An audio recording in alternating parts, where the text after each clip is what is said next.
Dick Enberg with Bob Trumpy. Welcome to Veterans Stadium in Philadelphia. The AFC Oakland Raiders, 8-3, first place in the AFC West against the first place Philadelphia Eagles. 10 wins, only one defeat, the leaders in the NFC East. Two teams looking ahead to the playoffs, and this an opportunity to judge just how good they are as they match themselves against great talent, whether it be the Eagles against the Raiders or Dick Vermeil's Eagle defense facing that Oakland Raider offense. Dick, it's a well-worn phrase, but this is a must-win for both of these football teams. With 5 games left in the season, this being the 12th game of the season, it applies today. Barr kicks it off for the Oakland Raiders. Eagles, Billy Campfield takes it at the 3.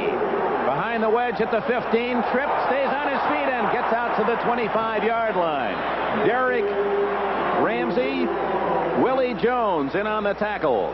Ron Jaworski, they call him Jaws, to play off his name, the quarterback #1 in the NFL. Wilbert Montgomery, great runner. Leroy Harris, his blocker.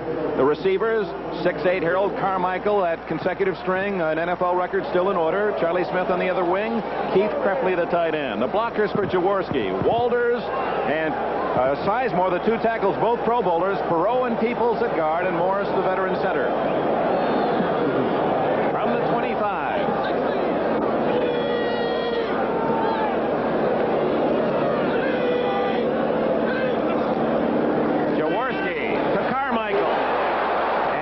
After a 2-yard gain, Carmichael's 124th game in which he has caught a pass as he extends his NFL mark. The Oakland Raiders defense, they'll use a 3-4 and will go into a 4-man defensive front whenever it's a pass situation. Dick, in this crucial football game, I would imagine that the Philadelphia Eagles are trying on this a lot of first downs to try to get to be 2nd and 2, 2nd and 3, because Oakland comes in with that 4-2-5 configuration defense, and it's a big defense for them. 2nd down and 8 at the 27. Kreppley and Spagnola, 2 tight ends in. They're both to the right. Complete.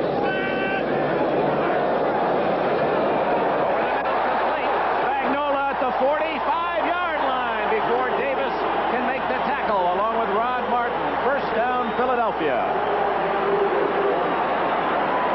18-yard gain for the ex-Yale star Spagnola, whose team beat Harvard in the big game yesterday.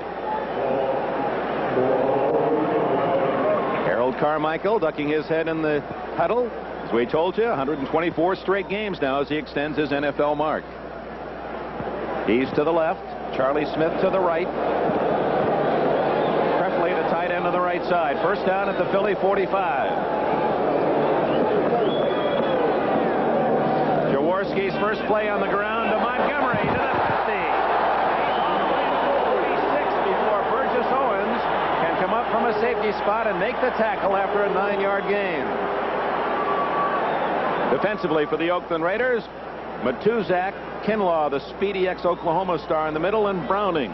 Linebackers, the Mad Stork, Ted Hendricks, having a banner season. The rookie from Penn State, Matt Millen. Randy McClanahan, Rob Martin. Lester Hayes leads the NFL in interceptions with 9 and has had 3 called back. Dwayne Osteen, ex-Ram, at the other corner. Mike Davis and Burgess Owens, the safety. 2nd down and 1 at the Oakland 46.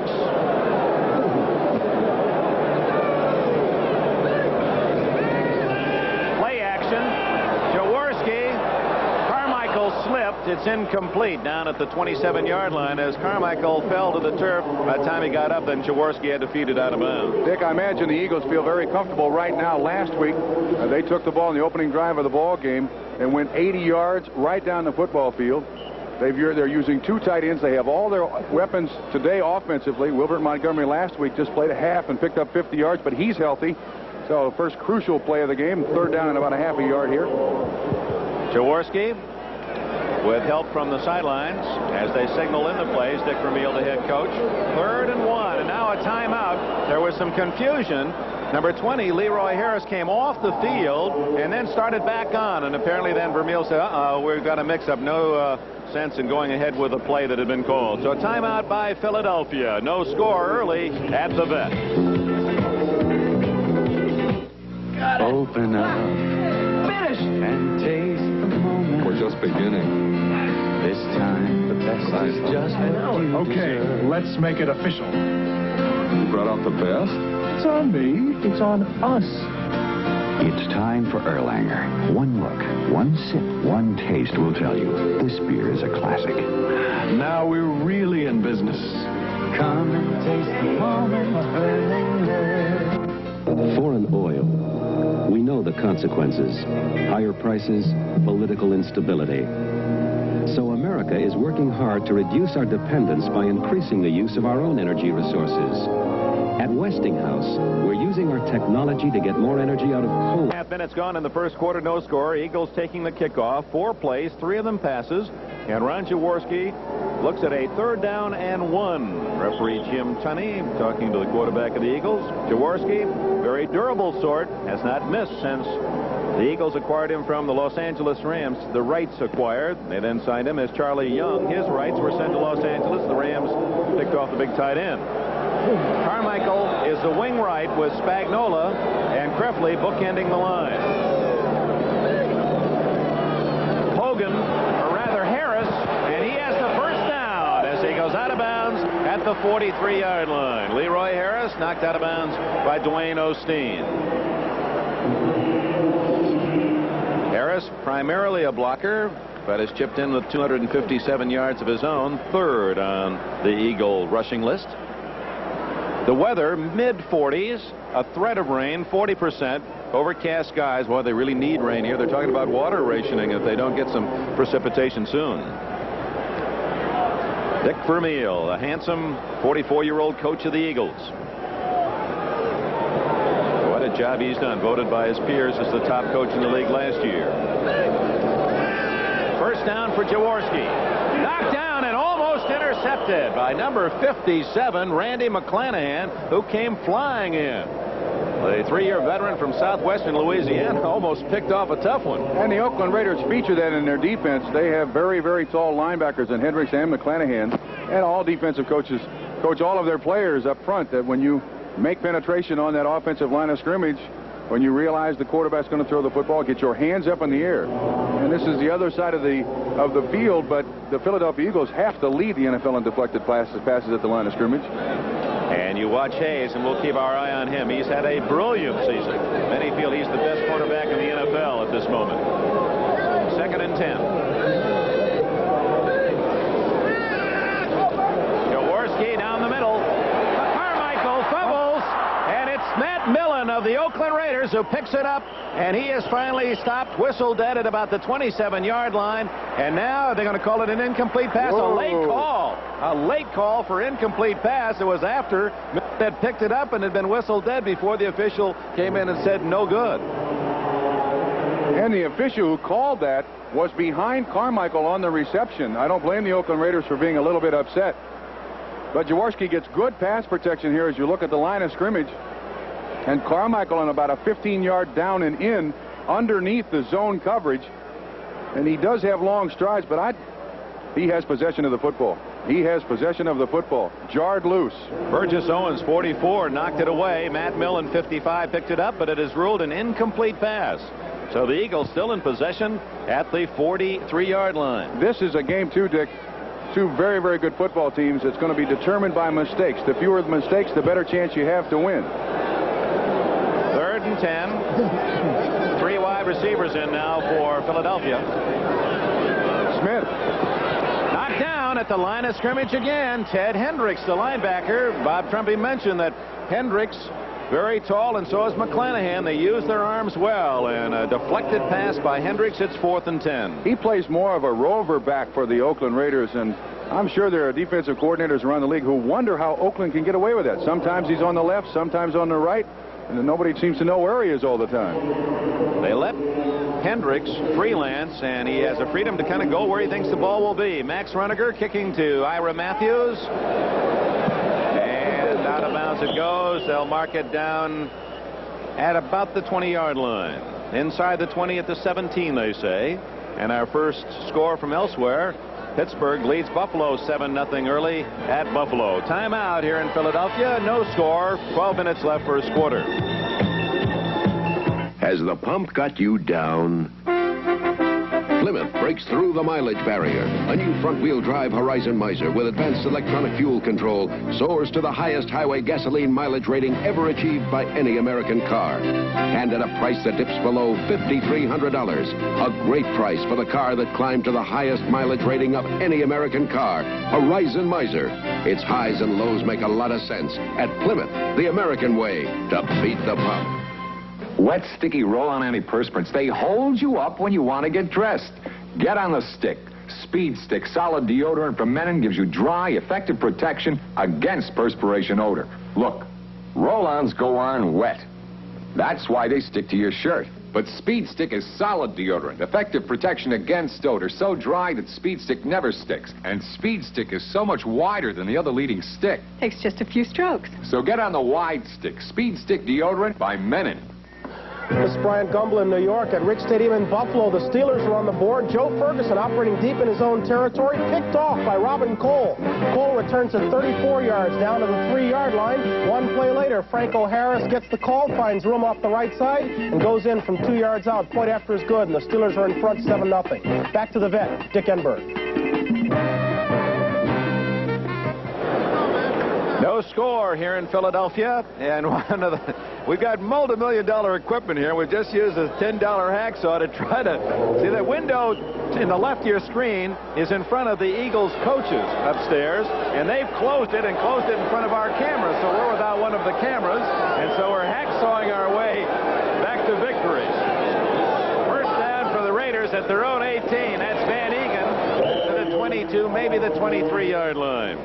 Dennis Harrison, Bigfoot, number 68, made the tackle. Jim Plunkett, the quarterback, 6-0 as a starter. Kenny King, great acquisition from the Oilers, and Mark Van Egan, durable back, the all-time rushing leader for the Raiders. Cliff Branch, the speedster. Bob Chandler, the finesse receiver. Raymond Chester, one of the best tight ends ever. And the blockers, Shell and Upshaw, the big veterans on the left side. Dolby in the middle. Marvin, they say, having a great year, and Henry Lawrence on the right side. Run. Second down and 6. King, and he is plastered at the 24-yard line. Vicious hit by the Eagles, Jerry Robinson. There's the Eagle line. Dennis Harrison, Charlie Johnson in the middle, and Carl Hairston, the hustling outside defensive end. Backers and good ones, Bunting, Berge the veteran, LeMaster, another fine veteran, Jerry Robinson, outstanding All-American at UCLA. The defensive backs, rookie Roynell Young, a #1 draft pick. Herman Edwards, a free agent, but they say an all-pro contender. Randy Logan from Michigan.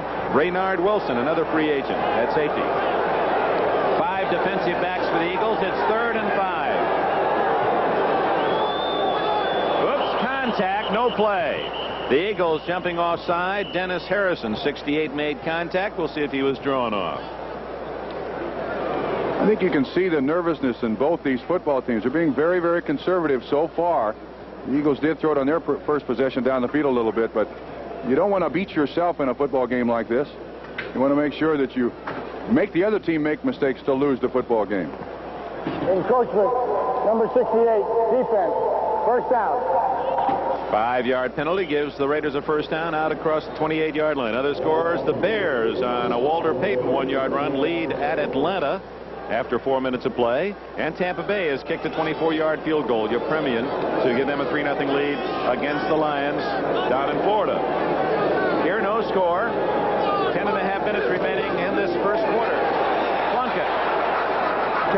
Cliff Branch complete at the 44-yard line. The speedy Branch from Colorado, 9.3 speed, and despite the fact he's now 32, he still may be the fastest receiver in the NFL. And a good timing pass from Plunkett, too.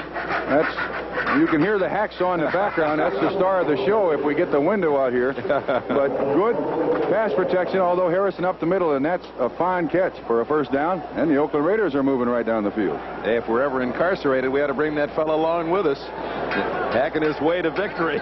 We're going to get that camera working yet. First down for Oakland at the 43-yard line. Van Egan right into the arms of Jerry Robinson at the 45-yard line. Robinson, you saw last week, many of you, take a 59-yard fumble recovery to a touchdown against the Washington Redskins. He was a #1 pick by Vermeil, who lusted for him. He, of course, recruited him back at UCLA a few years back. He is another one of those new generation linebackers, Dick, that plays at about 220, maybe 225 pounds. Very, very active, can cover pass receivers, and that time he took on Kenny King, stood him straight up and stopped Van Egan. 2nd down 9 at the 45.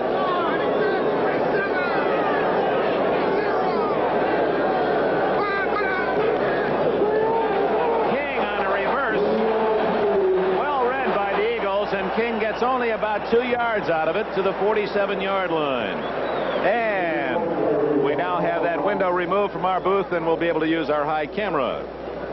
Kenny King, who reeled off the longest run of this season, 89-yard touchdown against San Diego. Watch Jerry Robinson, number 56 here. He was recruited by Dick Vermeil to go to UCLA, and he was recruited as a receiver and a running back. That, as is true with a lot of coaches, they feel they put their best athletes on the defense.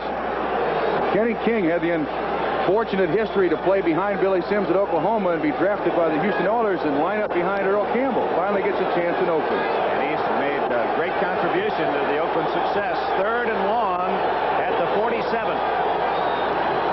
Plunkett. Scrambling. Just gets it away to Chester. And it's a 1st down at the 33 of the Eagles. And Plunkett just did get it away before Claude Humphrey, the veteran from Tennessee State, was on his back. Humphrey with 10 sacks, the leader of the Eagles. Good mobility by Plunkett here, who has been around since 1970. And you'll see him avoid the pass rush, and they still gets the ball down the field. Oh, if he only had eyes in the back of his head, he probably would have hit the ground. But Chester, a veteran receiver, knows that when that quarterback is rushing, is being rushed, get open. Look at Claude Humphrey. He is a real specialist. You know, Dick, he told me before the football game, he's never enjoyed 2 years more than he's enjoyed the last 2 years here in Philadelphia. Well, he's played like he's a happy man. 1st down at the 33. The Raiders' deepest penetration. We're in the 1st quarter. Quick out to Brad. Incomplete at the 30. There to cover, Jerry Robinson and Herman Edwards. Good job by Plunkett there. I think he saw the cornerback coming up. He threw the ball into the ground to avoid the interception.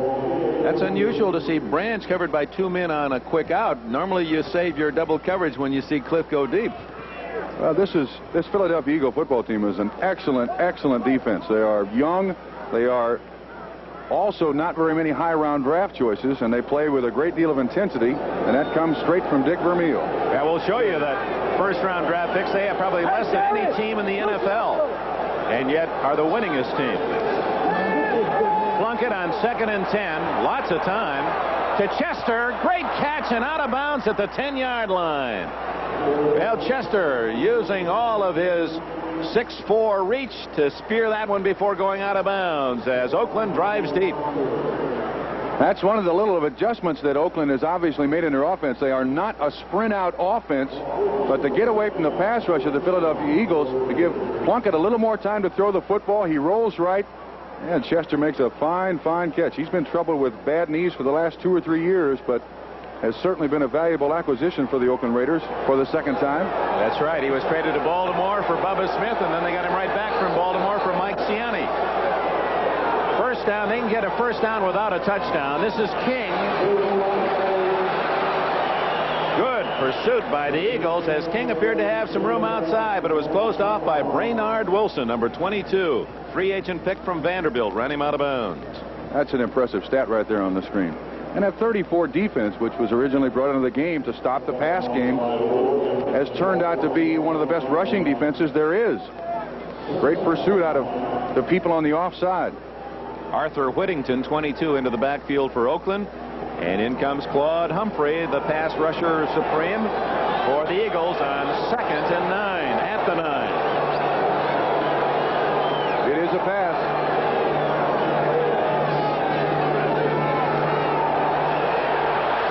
To Chester. Fumble. And it's recovered by Robinson of Philadelphia.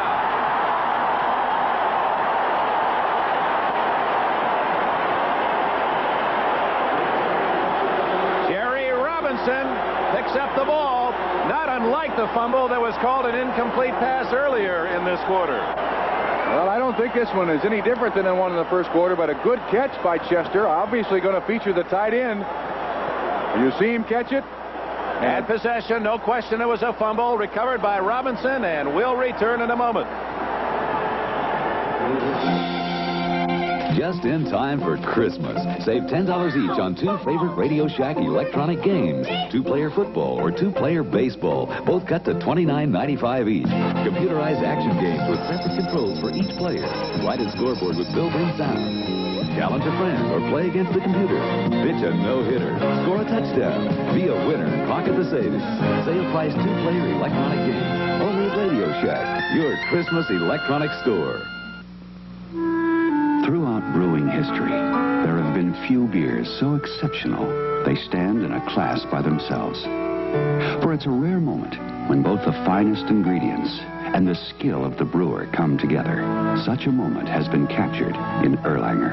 One look, one sip, one taste will tell you this is a classic. Come and taste the moment, Erlanger. This is Bryant Gumbel in New York at Shea Stadium. The Jets have moved ahead of the Oilers. Stabler looking for Casper instead. He finds Ken Schroy, 7th interception of the year for Schroy. He takes it 82 yards down the sideline, untouched. Point after is good, and the Jets have moved ahead of the Oilers by a score of 7-0. Back to the vet and Dick Enberg. All right, Brian. Yes, sir. That's had to be exciting for the Jets fans. And when you're an underdog and can turn it over and get a touchdown, that can sometimes really switch the momentum of a game. There's the fumble as Casper hit by Herman Edwards, and Jerry Robinson recovering for Philadelphia to stop a 10-play Oakland drive. First down, Eagles at their 5-yard line. Wilbert Montgomery gets a couple off that left side. Plenty of white shirts, McClanahan, Kinlaw, Martin all in on the play, along with Matt Millen, the fine young rookie linebacker. If I may go back to that play and just make a comment, Jerry Robinson did a great job of keeping the ball in bounds. If the ball goes out of bounds, it's Oakland's ball, 1st and 10 on about the 4-yard line. He did a doubly great job on that play. Robinson, quite a ball hawk. 2nd and 7. Smith right, Carmichael left. Big split of the receivers. They're almost sideline to sideline.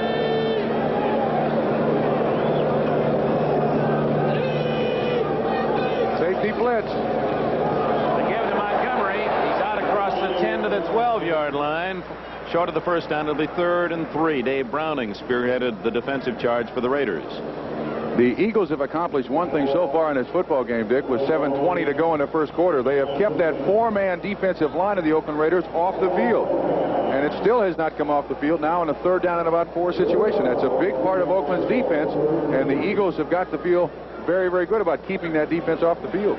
The Raider pass defense has been outstanding. They lead the NFL in interceptions, and Oakland is 2nd in the NFL in sacks with 39, just a couple behind San Diego. 3rd and a long 3. Montgomery, first down at the 18-yard line. Mike Davis made the tackle. 1st and 10, Philadelphia. Montgomery, a big rushing year last season, but he's missed 4 games this year, and that accounts for the fact he has but 514 yards. He was one of the all-time steals in the draft, too.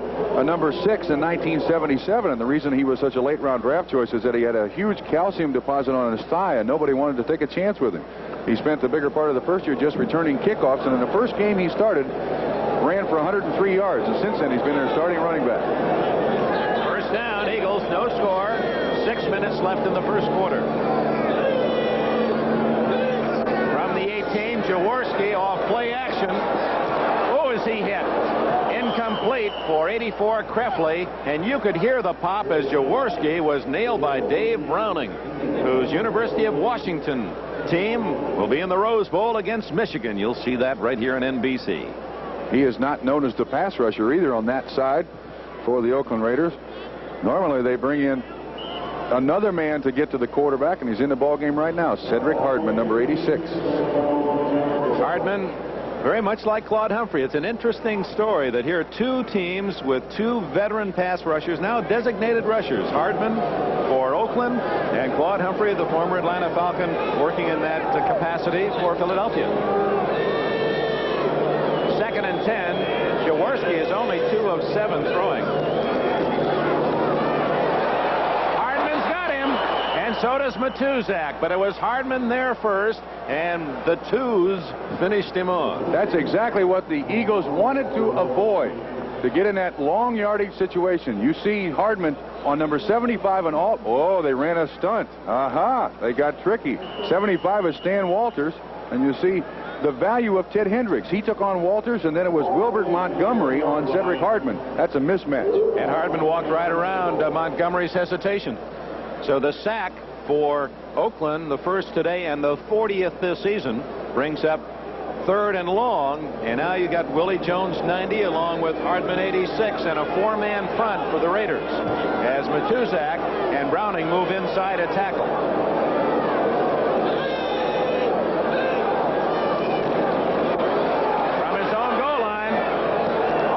Intercepted by Mike Davis, number 36, at the 30-yard line. And Davis appeared to injure a wrist or a shoulder as he went up for that one and just trying to catch the ball. So the Eagles come out, punting team in, and drifting back will be Ira Matthews to get Max Runeger's punt. Matthews standing at the 50-yard line. Runeger, although only a 39-yard average, a tremendous net. You don't return many on him. Front for Oakland.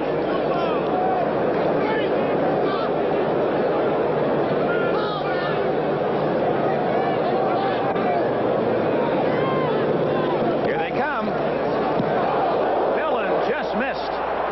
Matthews at the 48, 50, 40, and to the 32-yard line. That's a rarity for the Eagles to see a man take one back 20 yards, but Matthews, who was brilliant as a punt return and kick return man at Wisconsin, continues in that role as an Oakland Raider. That's one of the things the Raiders are most proud of, too. Their special teams, they very seldom allow any type of yardage, and yes, that is close to a block.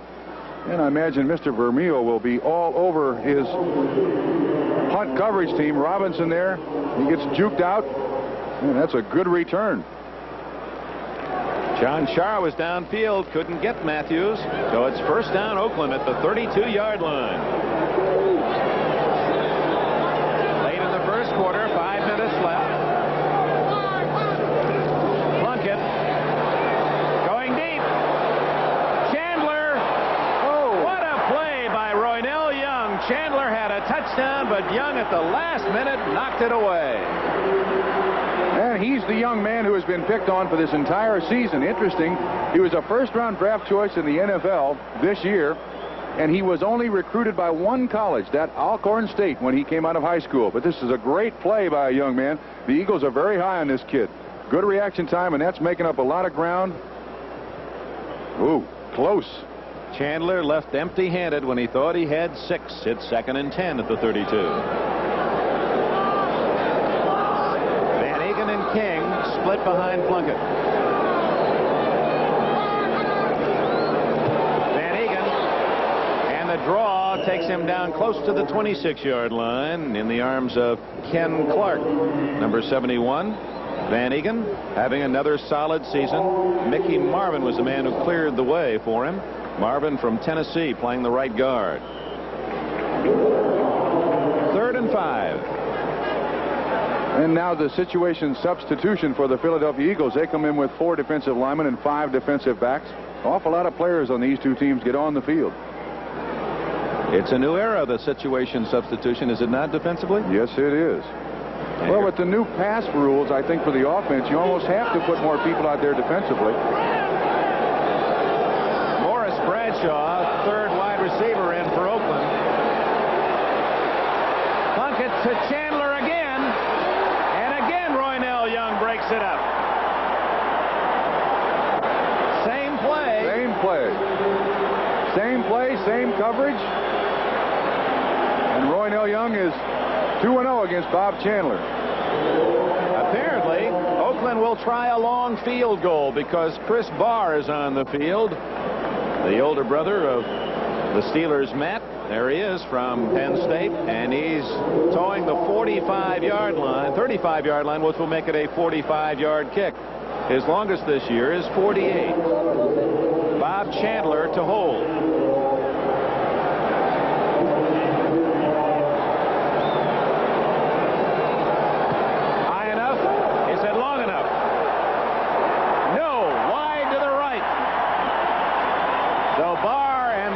are denied, and the Eagle fans are happy. Timeout. 3:56 left. Scoreless first quarter. It's knowing you depend on us. We're gonna solve your problem. At Ridge Stadium in Buffalo, Joe Ferguson has brought the Bills even with the Steelers up top. 15th touchdown pass of the year for Ferguson in the arms of Jerry Butler. Play for 29 yards. It's 7-all in the first. Back to Philly. Dick Enberg and Bob Trumpy. No score here in Philadelphia. Less than 4 minutes remaining. First quarter. Dick Vermeil. What an interesting path he has taken to the top of his profession. He was the quarterback coach at Stanford when Jim Plunkett was a sophomore. Worked for the Rams, head coach UCLA. Wilbert Montgomery out to the 33-yard line. John Matuzak able to get down low and trip him up. Great acceleration by this young guy.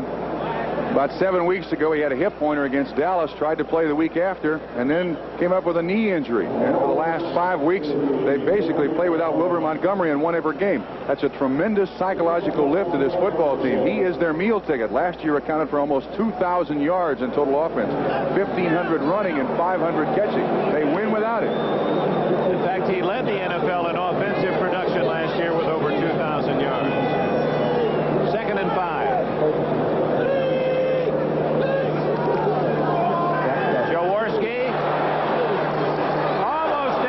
By Dwayne Osteen in front of Harold Carmichael, and it was Browning right on the number 7 of Jaworski.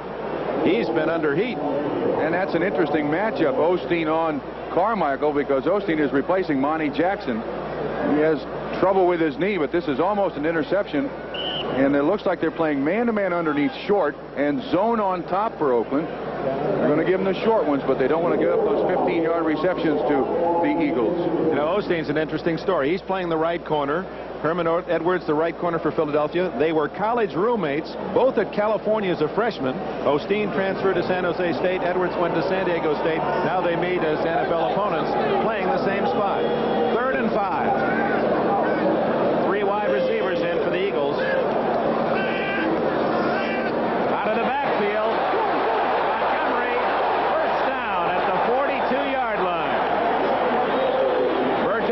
And Osteen made the tackle. What a weapon this guy is, Wilbert Montgomery. And if Ron Jaworski, that's his 28th pass reception, Wilbert Montgomery, of the season. And this is what is happening in the NFL. You throw it out to a running back and hope that he breaks a tackle or two. And he gets a first down for him. So it's first down Philadelphia at the Eagle 42-yard line. 2.5 minutes left in the first quarter. No score. Oakland has missed a 45-yard field goal try. Montgomery, the only man in the backfield, and now they shift back. Harris, number 20. It is Harris. Waiting for him was 53, Rod Martin. And it's Harris held to about a 2-yard gain. Harris from Arkansas State. So is Bill Berge, the star on defense for the Eagles. And one of the things you see also in the NFL a lot nowadays, Dick, is the wig-wag from the sideline. You have 3 guys standing there wig-wagging signals into Ron Jaworski, the quarterback. That is their message system. Well, actually, they had a number 88 Spagnola came in with a play, and there you see the man with the wig-wag. Looks like a third base coach, doesn't he? Lynn Stiles in the yellow jacket, so he's easy to spot. The quarterback, Dick Vermeil, and Joe Pisarcik, the backup quarterback, all involved in that signal system.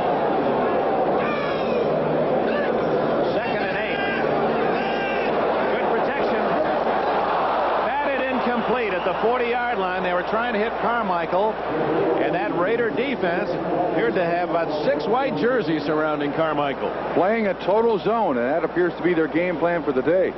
McClanahan was, I couldn't tell if he got his hand on the ball. We have it on replay. You judge for yourself. Carmichael's behind him, makes a good move to the ball. You can't quite see it. But Carmichael, let's say probably the ball was tipped, because he does have a great set of hands, and he has good concentration on the football. He wouldn't normally drop a pass like that if it was an uninterrupted flight. So it's 3rd and 8. McClanahan out as Oakland goes to the 4 down linemen. That means Jones and Hardman are on the outside.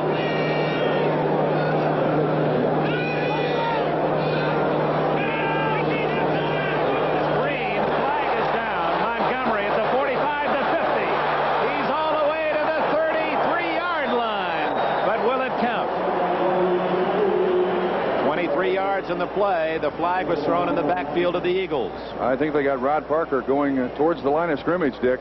That's right. Motion against Philadelphia. Rodney Parker from Tennessee State.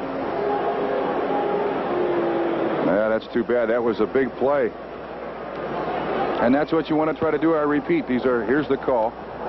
Illegal motion, offense, 2 backs were moving, still 3rd down. 2 backs in motion. That may work in the Canadian Football League, but not down here. Not here. What I was about to say is you really don't want to beat yourself in a game like this. These are 2 very tough football teams, and they're going to be determined by the breaks that each team gets for themselves. You don't want to give the ball up to your opponent. You want to play very, very conservative football and not give them a break, any momentum. Well, Oakland has coughed up the ball at the Philadelphia 5 and then missed a field goal. No score. 3rd and 13. Blitz. And they got him. 73. Dave Browning tosses Jaworski at the 30-yard line. His 2nd sack of the game. He's not known as an outstanding pass rusher, but I guess the focus has been on the others, and that's freed Browning. That's the 41st sack of the year for the Oakland Raiders. And you can see apparently Browning is inside on Petey Perreault, the offensive left guard of the Eagles. Good against the run, still learning how to pass rush, so they may have to make some compensation for him. Runniger will kick from around his own 20. Matthews stands at the 30 of Oakland. 10 men on the line of scrimmage.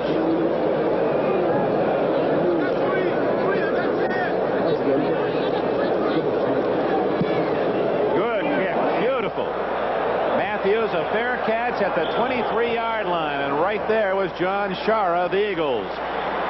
No score here in Philadelphia. Let's go to New York and Brian Gumbel. Thank you, Dick Enberg. Out at Shea Stadium, the Oilers have been playing listless ball. They trail the Jets 14-0. They've needed a spark. This may be it. Carl Roaches takes the kickoff at his own 2-yard line, takes it back 45 yards to the 47. Oiler offense in business, but trailing 14-0. Let's go back to the vet, Dick Enberg. Oh, my, Bryant. I'm sure you'll keep us well in tune on that game. That could be the upset of this National Football League season. The Jets in front by 2 touchdowns over the favored Oilers. Here, no score. 23-yard line, Jim Plunkett to Kenny King. And King gets nothing. John Bunting, number 95, in on the tackle for the Eagles. Let's run down all the scores for you. The early action today in the NFL.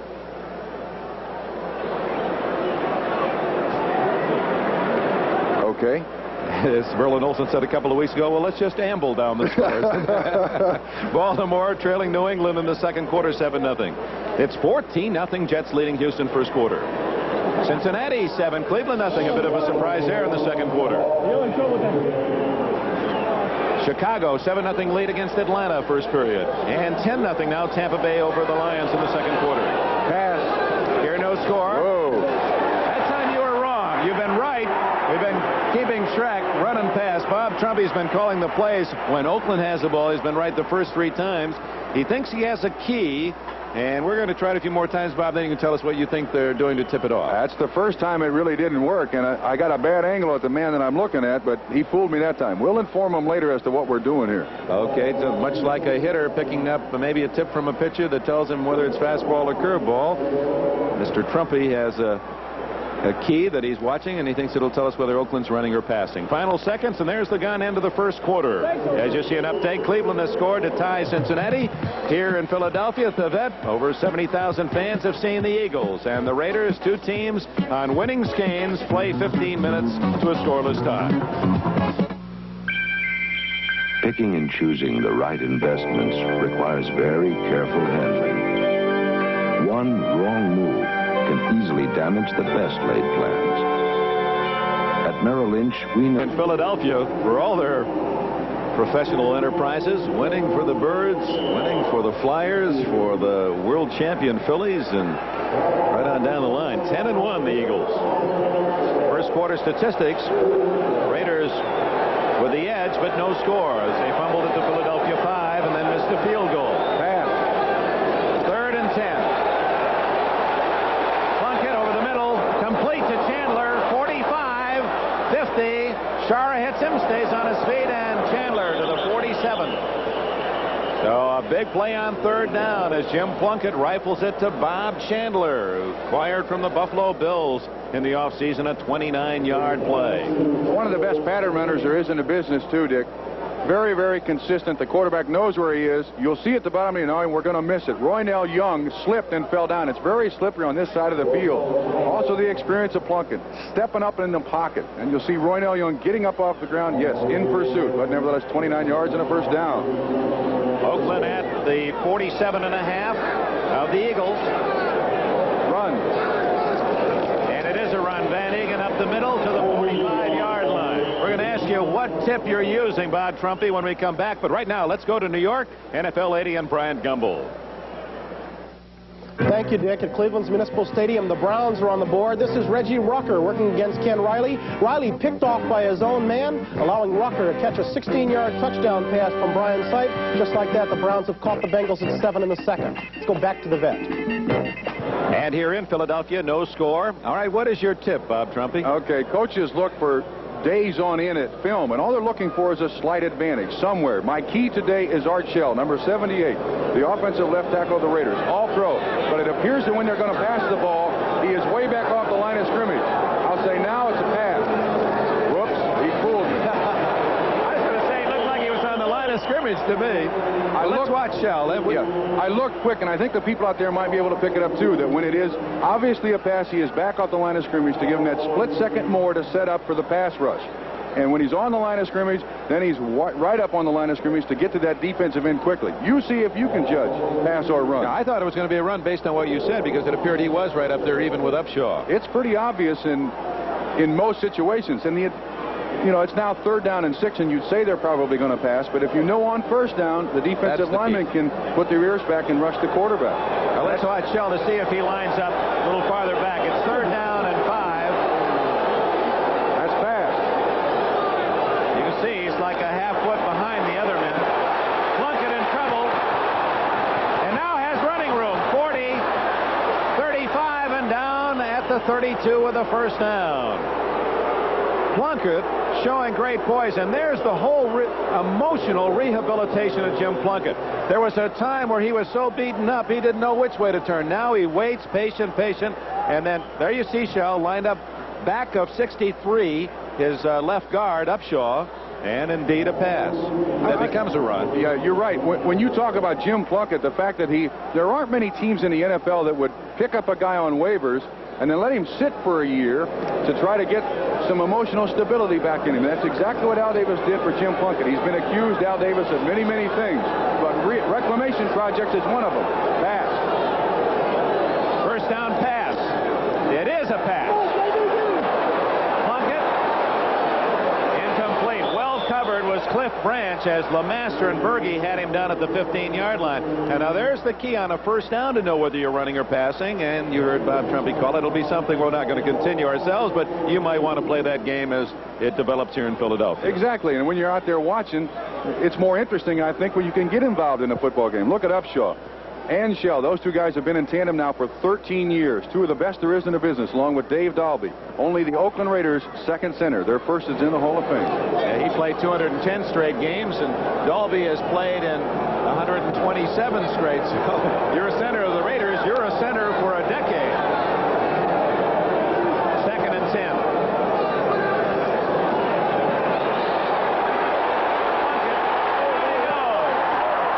Ken Clark, 71, got Plunkett with help from Claude Humphrey.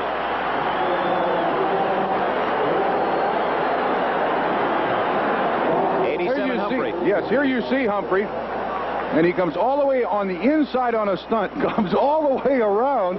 That's a guy who is about 36 or 37 years old. Let's see the stunt again. Maybe you can explain just what they did on that play, Bob. Well, Humphrey was lined up on the outside, and the two defensive tackles come outside somewhat, and he goes inside. And basically what he's trying to do is pick himself or Lawrence off on one of his own offensive linemen. It worked in that situation. Well, he went by way of New Jersey to get Plunkett. 3rd and 16. Deep for Branch. No, it was Bradshaw, and intercepted by Brainard Wilson.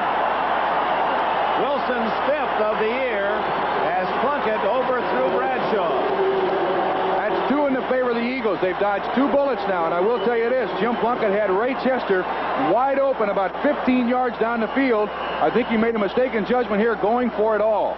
There's 4 minutes Chester. gone in the second quarter, no score. When I was picked off for the first time today, Raynard Wilson with his 5th interception to lead the Eagles on the right. So Philadelphia's top 3 Oakland drives, no score. 11 minutes left in the first half.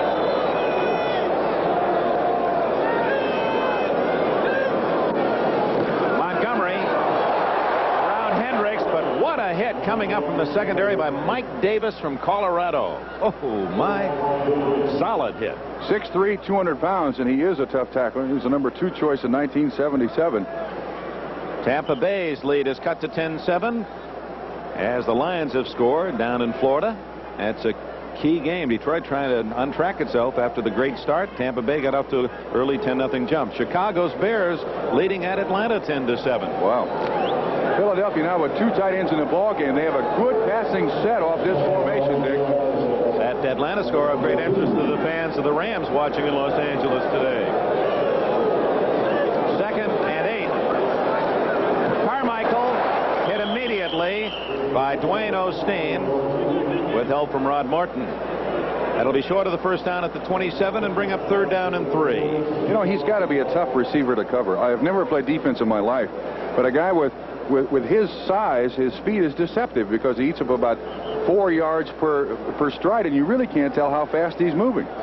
He was also a basketball player, Carmichael, at Southern University. And we said, is that where you got those nice light feet for such a big man? He said, no, I've always loved to dance. He said, and I've never taken lessons, but he thinks that dancing has given him happy feet, as he calls them. And he is light on his feet for a big man. Sure, he's got to be a real sight on the disco floor at 6'8". You wouldn't miss him. 3rd and 3, Jaworski. Incomplete. Intended for Charlie Smith at the 37-yard line. Well covered by Lester Hayes. And the Eagles will have to give it up on the punt. They also have to come up with game plan number 2. What they're doing so far through a quarter and almost a half is very, very little. They got to come up with something else here in a hurry. Against a team, Oakland, that has a reputation of being an excellent second-half team. Oakland has been outscored this year, total scoring, in the first half, but they really stormed in the second half themselves. Matthews at the 33. Runniger will kick it from around the 18.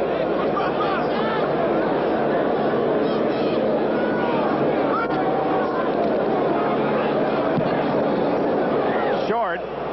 Matthews at the 38, the 40, and to the 45-yard line, tackled by Jerry Robinson, number 56, the linebacker.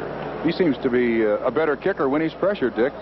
Indeed. 35-yard kick, 8-yard return. Still no score in Philadelphia. All the more amazing as you look at that statistic for the Raiders is they have lost only once in the last 22 games against the NFC. That's amazing. Something magical about that, isn't there? And Monday night for Oakland Raiders. They're scoreless against the NFC Eagles. Chester's offside. And the give to King. And he plows to the 50-yard line. It'll be 2nd and 5. Say, fans, next Saturday on NBC Sports World, 4 o'clock Eastern Time, some of America's very best gymnasts, including Tracy Talavera, Marcia Frederick, Juliana McNamara. They'll be competing from China, U.S.-China gymnastics competition. And some of our nation's strongest men gather for the U.S. Powerlifting Championships, plus final round action, Legends of Bowling. That's all next Saturday right here on NBC Sports World. Just shy of the 50. Jim Plunkett sets him up 2nd and 5. King again the other way behind a block by Van Egan. And it'll be close to a first down at the Eagle 45. And what a block by Van Egan on the corner. And that's somewhat unusual, too, because the Oakland Raiders for years with Hubert Dixon, with Mark Van Egan, with who's the guy that I'm missing that was just there a couple of years ago, Marv Hubbard. It has always been a fullback-oriented offense, and now they got Kenny King in the backfield. Van Egan turns out to be an excellent blocker. And Van Egen's block frees King for 5 yards and a first down just inside the Eagle 45. The Eagles have punted 4 times. Oakland has not punted. They've been stopped on an interception, a fumble, and a missed field goal. No score. Plunkett to Chandler. Incomplete at the 25. A little touch pass by Plunkett. He tried to drop it into the zone, just a little long. A double rotation zone. Corners up, safeties out, and they're trying to hit the seam in it. Didn't quite get it, but it does take a good touch on the ball. I'll tell you what, Oakland has really won the field position battle so far in this football game, and I don't know how long Philadelphia can avoid a touchdown by the Oakland Raiders with this kind of field position. There's the statistic we gave you earlier, as the Raiders have been outscored in the first half totally this year, and yet here they are, 6 wins in a row and 8-3 on the season. That means they play well in the second half.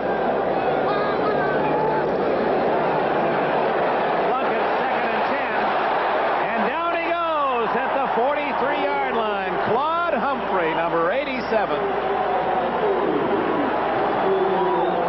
I think we got a flag too, Dick. Yes. And it's holding against the Raiders. But with that sack, undoubtedly the Eagles will take the loss and loss it down. Illegal use of the hands. Number 7, the offense declined. 3rd down. Henry Lawrence guilty. Declined. It'll be 3rd down and long. That is the man on Claude Humphrey, too, Dick. And Plunkett, good coverage downfield by the Eagles. And finally, the arm of the law, Humphrey with the right hand. Elsewhere, second quarter, the Lions with back-to-back touchdowns. A 22-yard run by sensational Billy Sims. And Detroit's ahead 14-10. 4 minutes left in the first half. 3rd and 20. Plunkett in trouble. Dennis Harrison.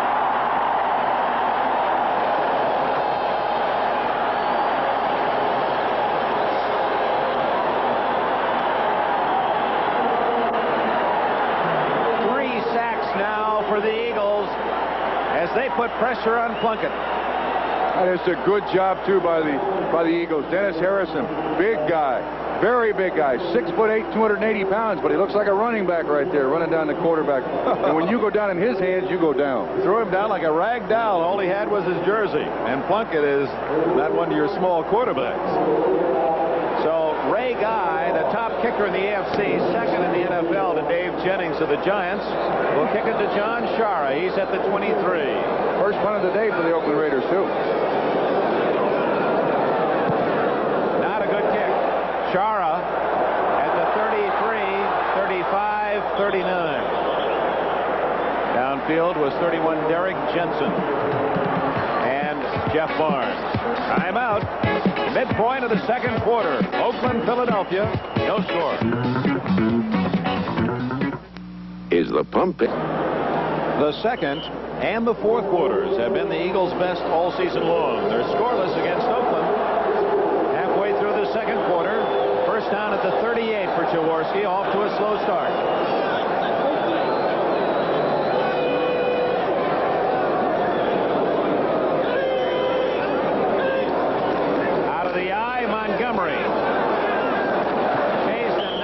After a yard gain at the 39-yard line. Rod Martin, 53, shut off the inside, forced Montgomery wide, and Dave Browning there to make the tackle, number 73.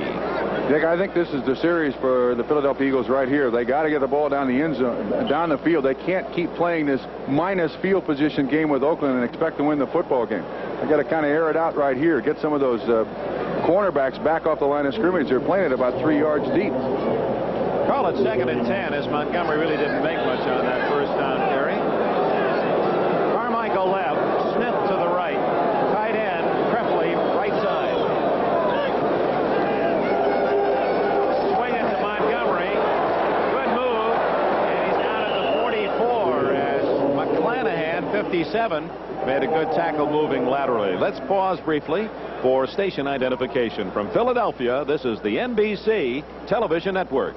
This is Channel 4, KRON-TV, San Francisco. On a great day in Philadelphia, Dick Enberg and Bob Trumpy, the Raiders and the Eagles, two teams on a hot streak. Oakland 6 wins in a row. Philadelphia 7 in a row. And the best record in the NFL, 10 wins and only 1 loss. They're scoreless with 6:48 left in the first half. The Eagles ball, 44-yard line, 3rd and 5.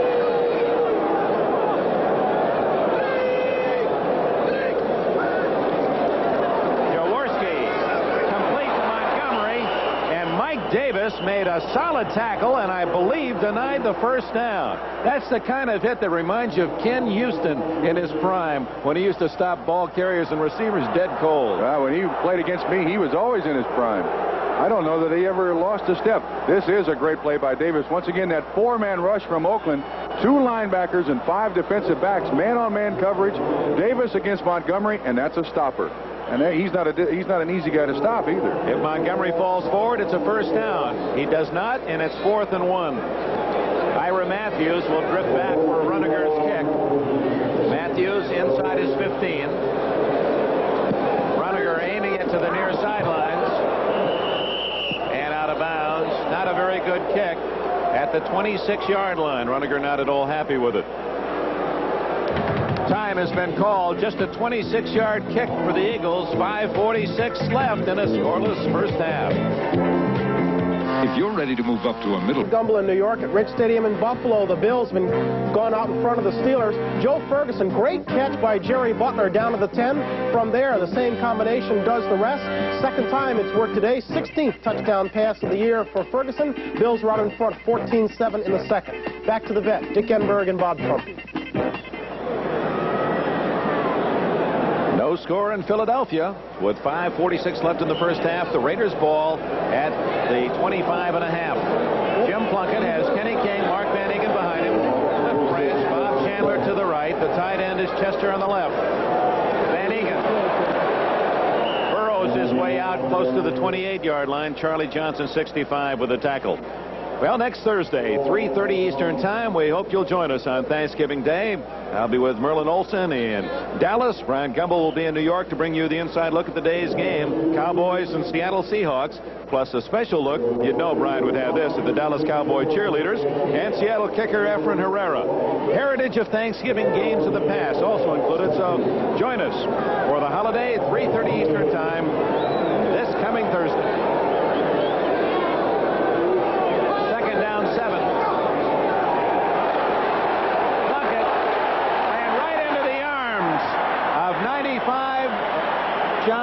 Or was it 65? Yes, 65. Charlie Johnson. Along with Claude Humphrey. He was in there to grab a foot, too. He's eating up Henry Lawrence right here. You see Lawrence take him off the line of scrimmage. And he gets around. Look at the agility. Look at the agility to get to that quarterback. I'm telling you, they are the hybrids of professional football. Those guys, he weighs 255 pounds and looks like he weighs plays like he weighs about 160. Eagles now with 31 sacks for the year, and you have to credit that one to Humphrey. He's the one that was there first. It is now 3rd. Call it 13.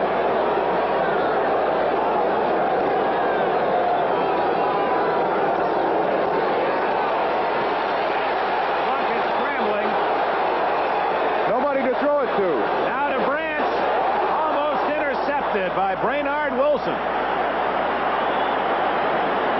Dick, offensive coaches teach their receivers that when the quarterback rolls your way, you come back to him. You run to his sideline. There were no receivers there for Jim Plunkett to throw the ball to. Branch was the only one who came back to the quarterback. And he was running more toward the sidelines. He wasn't coming directly back. You got to come straight back at the quarterback to give him an outlet, or he's going to get stomped back there. Well, many fans know that pattern. It's the Raider fans. How many times did they see Boletnikov come back and get that ball? Raymond Guy had a poor kick for him, 36 yards his first attempt. John Chara is back at the Eagle 38. Ooh, almost over Guy's head, and look at that kick. Very, very high.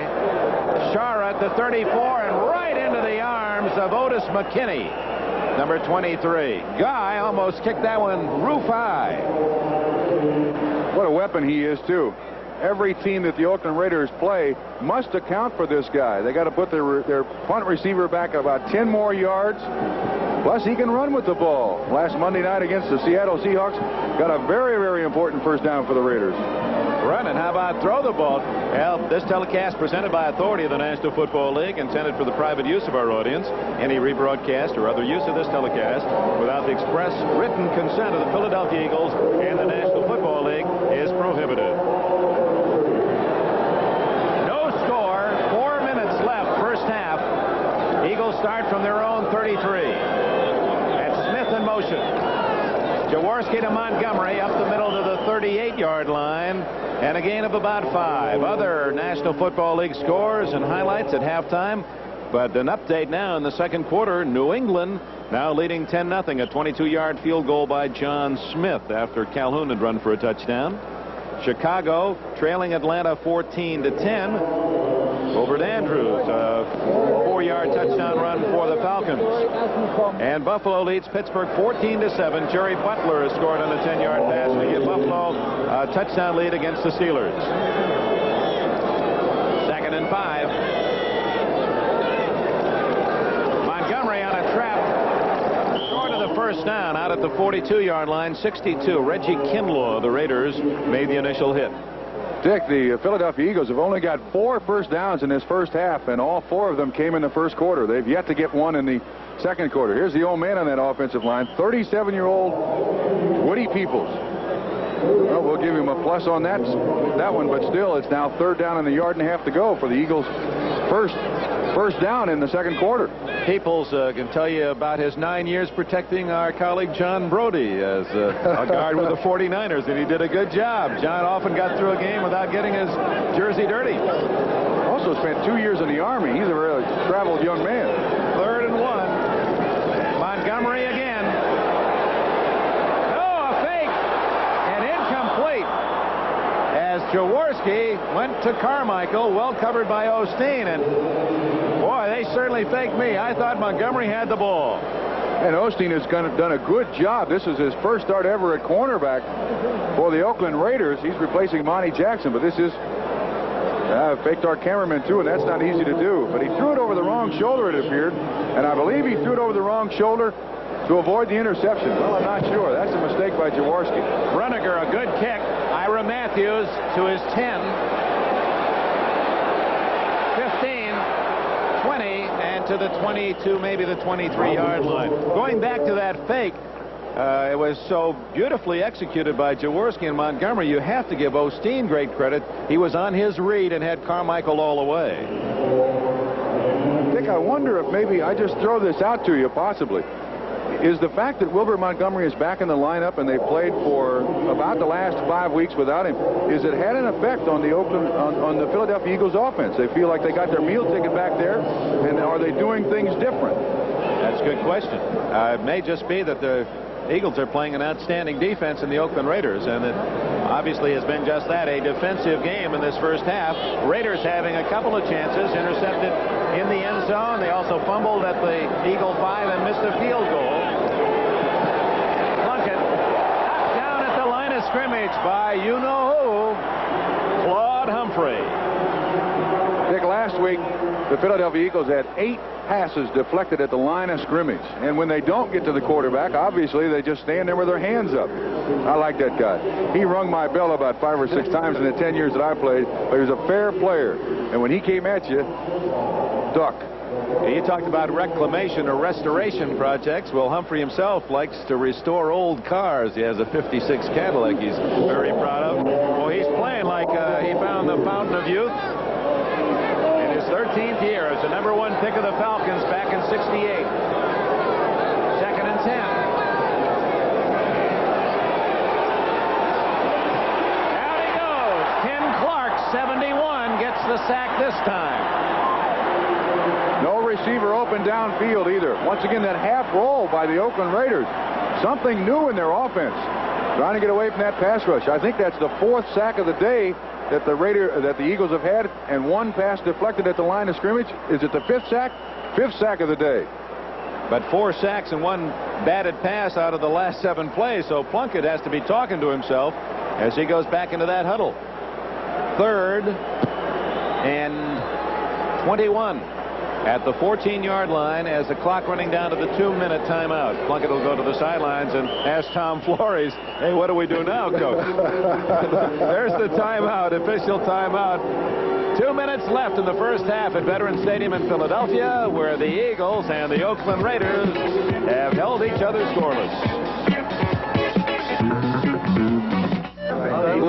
Dick Vermeil, how he has built the success of this Eagle team. He started with a season of 4-10, then went 5-9, then 9-7 in the playoffs, then 11-5 in the playoffs. This year, 10-1. You just can't program it in a textbook any better than that. And I do think if you look in the phone book, his residence is listed as Veterans Stadium, Philadelphia, Pennsylvania. He's here all week long. Only goes home 2 days a week. He sleeps here Monday, Tuesday, and Wednesday nights. Third down, 21 officially. Just dives it out to the 16-yard line, and the Eagles are going to get excellent field position now as the punting teams come on with 1:50 left in the half. What's it going to take to break this game open offensively? We knew coming into the game that both of these teams had excellent defenses, but is it going to take a block punt by Philadelphia here or a good punt return by Philadelphia to break it open? It seems like we need something just to kind of get it going. I'm surprised the Eagles didn't spend a timeout. It's gone from 1:52 now down to 1:25. Clock running. Guy will take all the time he can. Chara is back at his own 43.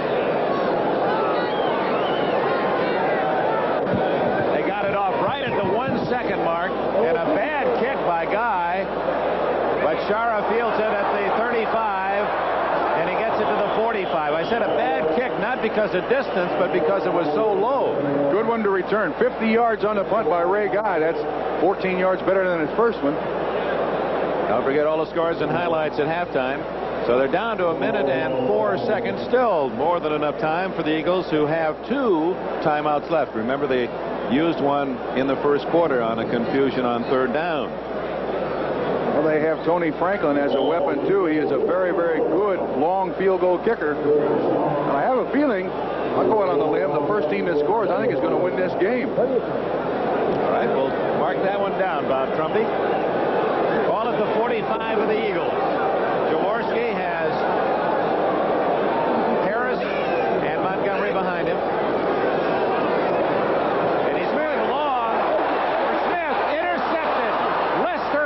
His 10th of the year, and Hayes is to the 30 and all the way to the 36-yard line. And ladies and gentlemen, there is a young man who may well be not Jaworski but Lester Hayes, the top pass defender in this league. 10 interceptions. He's had 3 others called back that weren't his fault for the penalty, otherwise would have 13. And Hayes has been brilliant. He's in his 4th year out of Texas A&M, and here it is again. Dick, I'll tell you, when Jaworski sits up right here, he was open. That pump cost him an interception. Smith was open early, uncovered. Hayes was sitting on the outside of him and had a chance to come over and make the interception. I imagine when Jaworski looks at the film on Tuesday of that play, he will try to bring back that pump fake he had to the other side, because Smith was open. And to give you an idea of how big that 10th interception was, it ties the Oakland all-time team record, held by Tom Morrow and Dave Grayson. Plunkett in trouble again, and he's tackled forward to the 36, the line of scrimmage. And we'll see if the Raiders call time. With the clock showing 43 seconds, they do. I want to go back a moment to Lester Hayes, and we'll talk more about him when we come back from this commercial message. Timeout, 43 seconds left in the first half in Philadelphia. The Raiders nothing, the Eagles nothing. Oakland has the ball at its own 36. Preceding announcement furnished as a public service by the National Football League. Lester Hayes, in just his 4th year in the National Football League. You see him behind some of that activity across the way, number 37. It's his 10th interception. He leads the NFL this year. Plunkett on 2nd down and 10. Throwing in, almost intercepted by Jerry Robinson, who picked it right out of the waiting hands of 84 Derek Ramsey, just into the game. Caught a couple of big passes in the Monday night win up at Seattle. Neither team, Bob Trumpy, has picked up a first down in its last 5 possessions. The defense is dominated. Well, if the other team doesn't score, I guarantee you're going to do no worse than tie. So you win with defense in the NFL, and the Philadelphia Eagles are 10-1 with only one 300-yard passing game and one 100-yard rushing game. They've done it on defense. 36 seconds left. Whittington with a flag down gets it out to the 43-yard line. Reggie Wilkes 51 and Claude Humphrey 87 in on the tackle. I believe we might have motion against the Raiders. Jim Tunney with the black hat, the referee. No, it was offside Philadelphia. So that's a break for the Raiders. Stops the clock with 31 seconds left and gives the Raiders another play when it'll be 3rd and 5. I don't blame them for running the ball. Every time that Plunkett has gone back to throw it, there's been a couple of Philadelphia Eagles there to greet him. They now have 6 sacks on the day.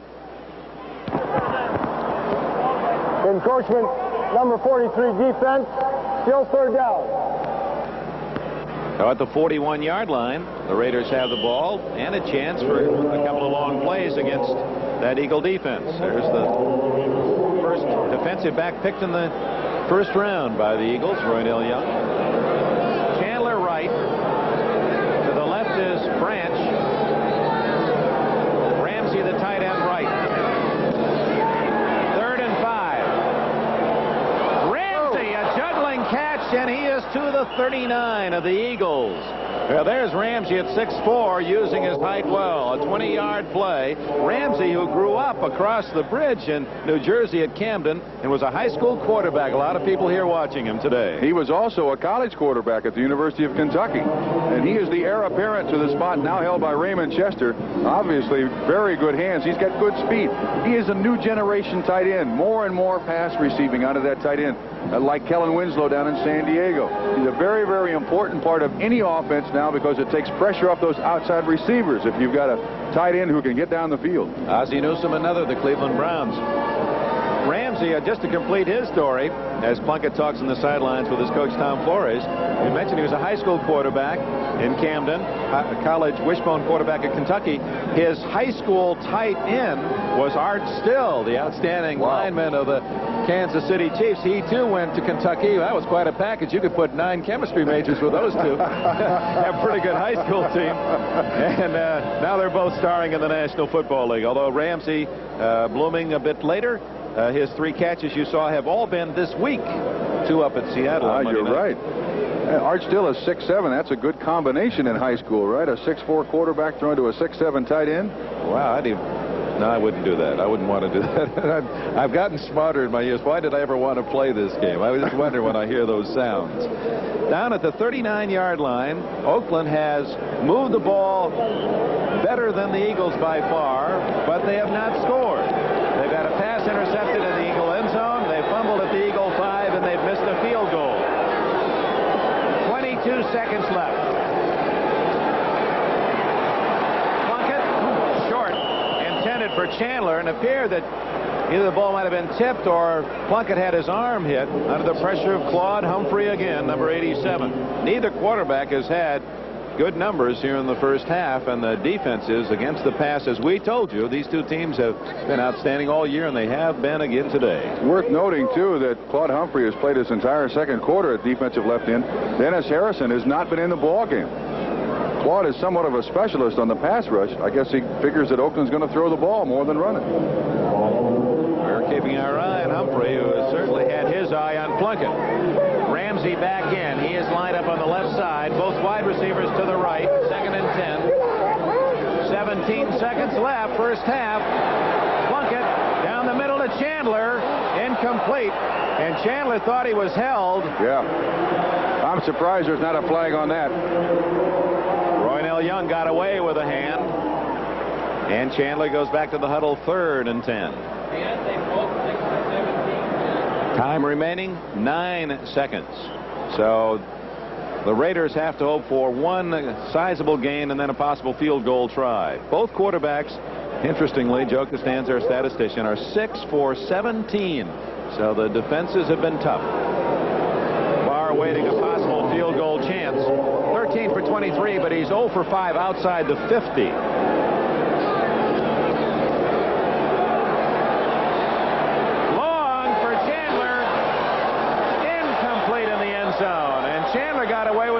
Trump himself that time. And the Raiders have picked on Roynell Young all day. He's only given up one long reception, and that one long reception, he slipped on the artificial surface here at the vet. He's done a fine job. He was the 6th defensive back taken in the 1980 draft. Evidence of just how good the defensive backs were in the 1980 draft. Chandler used his free arm, the left arm, to give Young a little push. Incomplete. I suppose that makes him even. He thought he was interfered with on the last play. Jump ball. Tit for tat. So 4th down and only 2 seconds left out of field goal range. Plunkett will go for one last desperation pass. Chandler and Bradshaw to the right. They might go to Chester. He's the big, tall tight end going down the left side. It is aimed at Chester. Incomplete. Hoping for a flag. They didn't get it. And that is the end of the first half. Chester thought he was pushed, but in that crowd, everyone was getting a shove. A rare first half without a single point in Philadelphia. They go to the locker rooms. The Raiders, nothing. The Eagles, nothing.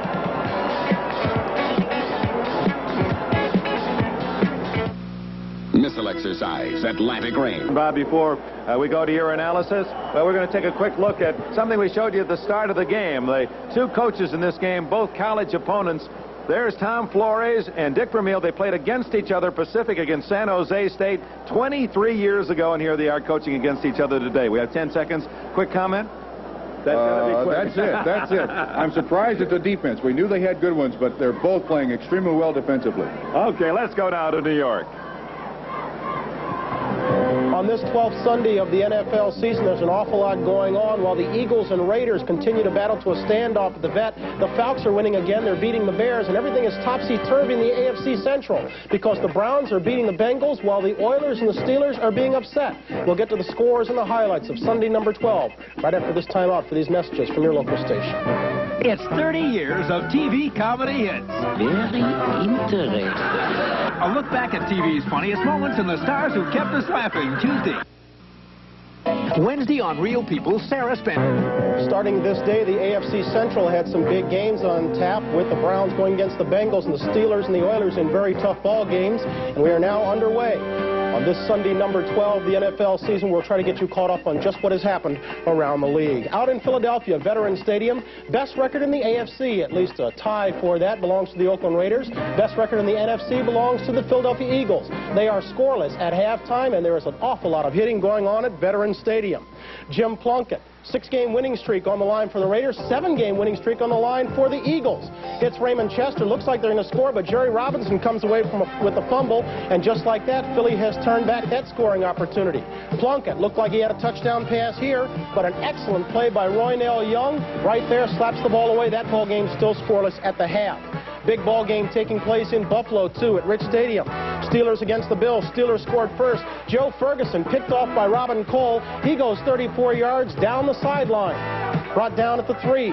2 plays later, Franco Harris finds some running room. Just like that, he takes it in. Touchdown, 75th of the career for Franco. Puts the Steelers in front 7-0. Then Joe Ferguson went to work.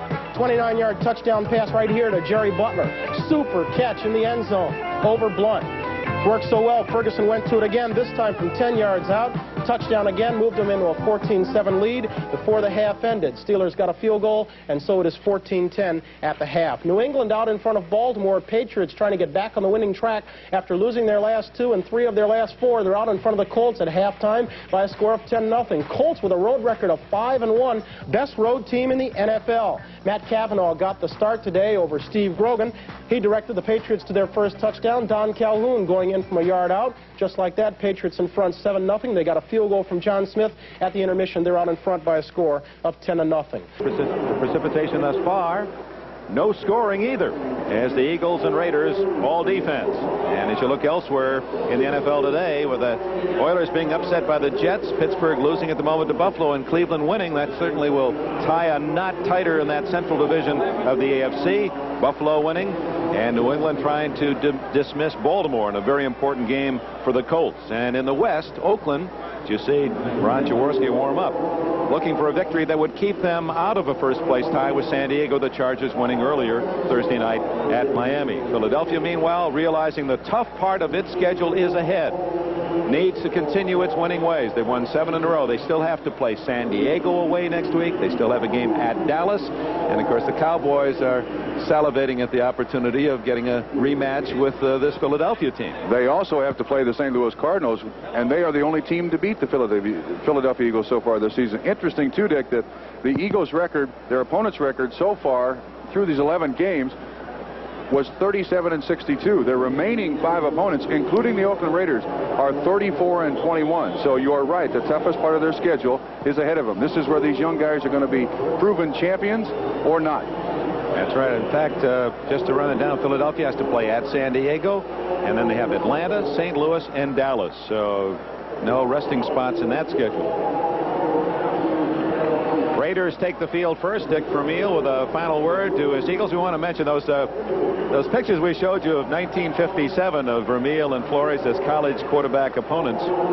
Dave Payne of the San Jose Mercury brought an old program to the park and was kind enough to let us use that. And Dave, a most interesting article. I know you in the Bay Area read it in the Mercury, San Jose Mercury this morning on that man, Dick Vermeil. There's the Eagles schedule, and that's a rough hole. Jim Plunkett getting ready as the Raiders will have the ball first in this second half. First time we've seen barefooted Tony Franklin as he tees it up. Ira Matthews, Arthur Whittington are deep for the Oakland Raiders. There's the Raider remaining schedule. They have an easier way to the playoffs than do the San Diego Chargers. Franklin fairly short. Matthews at the 12. The star of the special teams.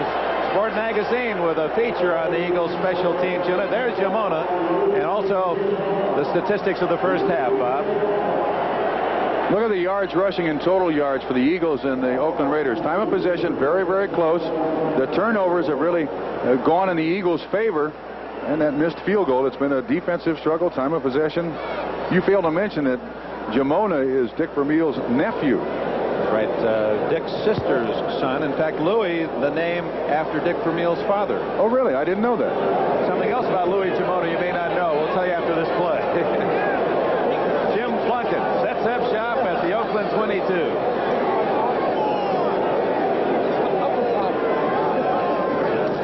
Gives to Van Egan. Volley across the 25-yard line. Jamona, apparently, it's from the article in Sport Magazine, Ron Jaworski earlier this year was coming out of the tunnel to go to the field before the game, and Jamona had his helmet off and was pounding his head against the concrete wall in the tunnel. And Jaworski said, "What in the world are you doing, Louis?" He said, "Hey, I like to have stars in my eyes before I go out to play." Oh, that's a special teams guy. That gives us a very, very bad name. Ex-football players. Second down and 4. Humphrey has come out. Harrison is in. No, Humphrey's still in there. And here goes Kenny King. He can't outrun Jerry Robinson. Robinson at 6'2" and 218 and 9.9 speed for a linebacker. And, Dick, we must go back to our key that we began the football game with, and that was with Art Shell at left tackle. If he's off the line of scrimmage, it appears that the Raiders are going to throw the ball or run a draw. And we must mention that the Philadelphia Eagles, with 6 sacks so far in the first half, it may be a key in this football game. Now, Tom Flores may also know about that and get Art Shell back up on the line of scrimmage. We'll have to see if the key still holds in the second half. Shell lining up right on the line of scrimmage. 3rd and a yard. Van Egan running behind Upshaw and Shell, and a flag goes down. The man farthest from the play. One of the judges deep on the near sidelines has tossed a flag. And he is the man that's watching the tight end. I'm not sure who he might have caught. Personal foul. Shot block. Against the Raiders. Now that'll cost them what appears to be a first down. Tom Flores.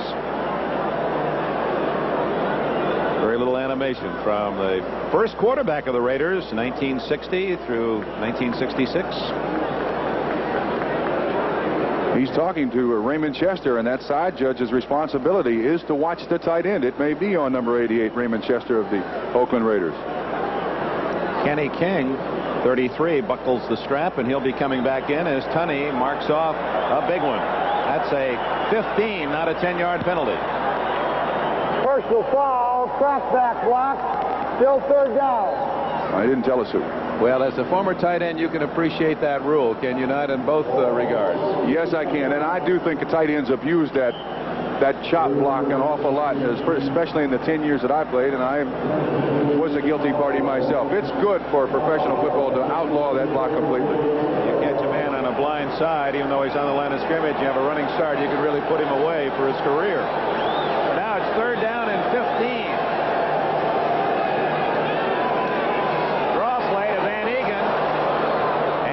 Got the first down. He's all the way to the 28-yard line. So with that 15-yard penalty, Oakland went from 3rd and 1 to 3rd and 16, and Van Egan gets 12, but now it's 4th down. And I do think, as I remember, that's only the first draw that Oakland has run all day, and with the pass rush they're getting from Philadelphia, obviously an adjustment made at halftime by Tom Flores and his staff. The Eagles with those 6 sacks and great pressure on Plunkett, especially in the second quarter. And Tom Flores undoubtedly going to a change in strategy. John Shara stands at the 30. Raymond Guy to kick. Guy averaged 42 yards a punt on 3 kicks in the first half. Almost over his head again, and he hits a wobbler.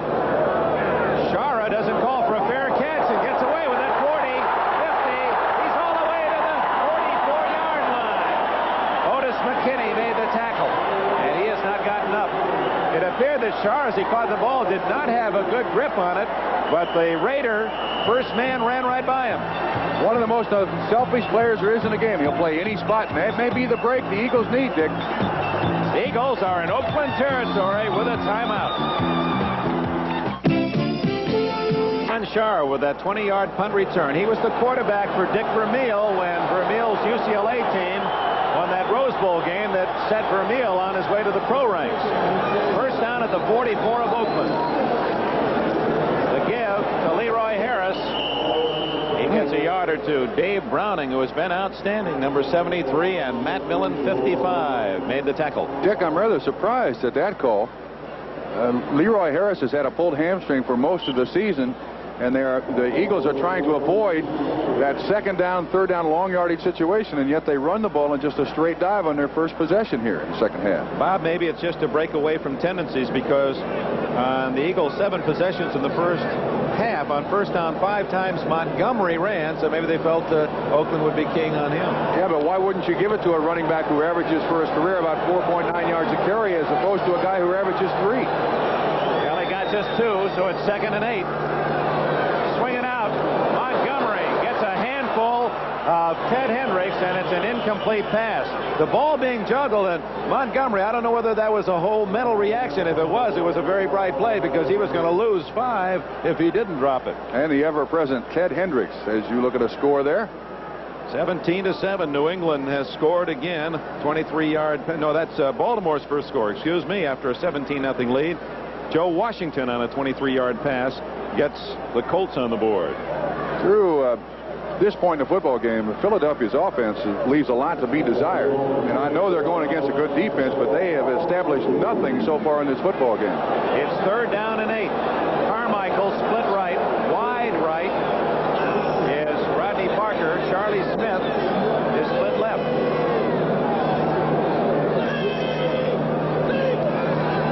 Jaworski, incomplete, intended for Parker. And it was well covered, and boy, when you throw in the area of Lester Hayes, you're asking for trouble. Matuzak was right on Jaworski. Somebody made a mistake somewhere. That was thrown behind him. That was a poorly thrown pass, and I don't want to point the finger at Mr. Jaworski. There is the Eagles scouting booth above calling down the plays, and the man on the far right is Sid Gilman. I guess when you talk about Gilman with the Eagle players, they say genius, an offensive genius. Coach with Philadelphia. The punt by Runniger, well well covered by Robinson. In fact, Robinson could have caught the ball had he wanted to. It went out of bounds at the 9-yard line. An excellent kick.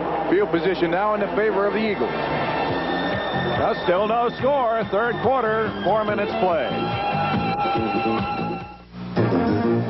Coach of the Los Angeles Rams, coach of the Chargers. He's been in this league a long time. University of Cincinnati. This is college team. They say no one knows the passing game any better. Once again, we come back to our key, Art Shell. See if we can pick up what they might do on first down. That's a run. And it is to King. King out across the 10 and whipped hard by Jerry Robinson, 56. Robinson is fast and also tough at 218. Last year, he played inside, didn't he, when Bill Berge got hurt? Right. He did, and loved it in there. He said, I got more action. It's like playing first base in baseball. The ball was always coming to you. It takes a lot of guts at 218 pounds to get in there with those big heavyweights. They retired his uniform at UCLA. He wore number 84 as a collegian. And watch out, he wants to be a sportscaster. If he moves as well in the booth as he does down there, we may be in trouble. Yes, sir. That looks like another run for Oakland. Second down. No, play action. Plunkett through the hands of Chester. Well covered by veteran Bill Berge. Plunkett did a good job of just escaping the rush. And it's the first time we've called Bill Berge's name today. A big part of, he is the inspirational leader, I believe, of that Philadelphia defense. Underwent major knee reconstruction last season, and everybody's rather surprised that he's back playing and playing very well. Lives in Chadds Ford, Pennsylvania, the home of the famous painting family, the artists, the Wyeths, Andrew and Jamie. I'd like him to invite me over to his place just to maybe wander down the road and meet his neighbors. Oh, outstanding contribution they've made artistically to in our society. King and Van Egan split behind Plunkett on third and a long 7. They run. And a tough run indeed by Kenny King, close to a first down before Reggie Wilkes, 51, could make the tackle. Hit short of the first down. You see where the real game is won. It's simple to win a football game. You control the line of scrimmage. King protecting the football. And then a slippery little running back. But as you said, Dick, Wilkes on the tackle keeps him from getting a first down. And once again, Philadelphia not great field position, but decent field position. Depending on the foot of Guy, he can sometimes bury you deep. Yes, Sharazad is 39. Guy has had a few high snaps today. He's had to go up twice to pick him off the tree. That's on the money. And he hammers it. Shara to his 32. 40. 47-yard line before Derek Ramsey, 84, and 46 Todd Christensen can make the tackle. A 50-yard punt, 15-yard return. Still no score in Philadelphia. Does the pump loom large in your life? Thanksgiving Day as Jim Zorn, Steve Largent, and the high-flying Seattle Seahawks take on Danny White, Preston Pearson, and the hard-charging Dallas Cowboys. Get that down-home feeling with Turkey and Texas football. Thursday, November 27th on NBC. No score in Philadelphia. Third quarter elsewhere. Cleveland now moves in front of Cincinnati 21-7 in the third quarter. Kansas City trails St. Louis 10-0 second quarter. We'll have all the scores and highlights. NFL report following the game. We'll have more scores for you in a moment. First down, the Eagles at their own 47 after the 50-yard punt. Jaworski to Montgomery. What a cut. And he's to the 47-yard line. Boy, you talk about setting up the defense wide and cutting back inside. Montgomery executed beautifully. Great block also by Leroy Harris on the strong safety who was coming in there to try to support Yassim. 36. Mike Davis is trying to and Harris on the block, and Wilbert Montgomery up through there. Stumbling forward to the 40, almost the 46-yard line. We're at second down and 3. The Eagles have not had a first down since the first quarter. Harris may have one now as he's to the 30, close to the 38. Now they're going to mark it a little short, so it'll be third down and less than a yard. Did you say the Eagles haven't had a first down since the first quarter? Not since the first quarter. Wow. There's the total in the game. Oakland hasn't done that much better itself. Just a couple since the first quarter. And we're now 9 minutes and 20 seconds remaining in the third period. And I don't think they have a first down here either. It's going to be third down and very, very short. One thing about the Eagles, in a situation like this, Dick Vermeil has often gone to play action and go for the touchdown. I think, though, at this point in the ball game, he's got to think about that first down to establish something, some consistency in his offense. They have not had a long drive yet today, and that's characteristic of the Philadelphia offense. Coach of the Year, and more significantly, voted that honor by the other coaches in the National Football League.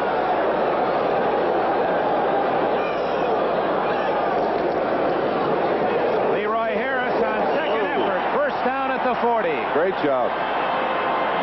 Browning and Osteen finally secured the tackle. And right behind Stan Walters, an all-pro offensive tackle, number 75 of the Eagles, and Petey Barrow. You see him standing up, Reggie Kinlaw in the middle, and Harris hits that center right in the back. But it's a first down, and that's their first down since the first quarter.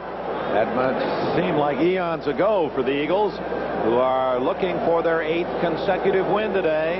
Best record in football coming in.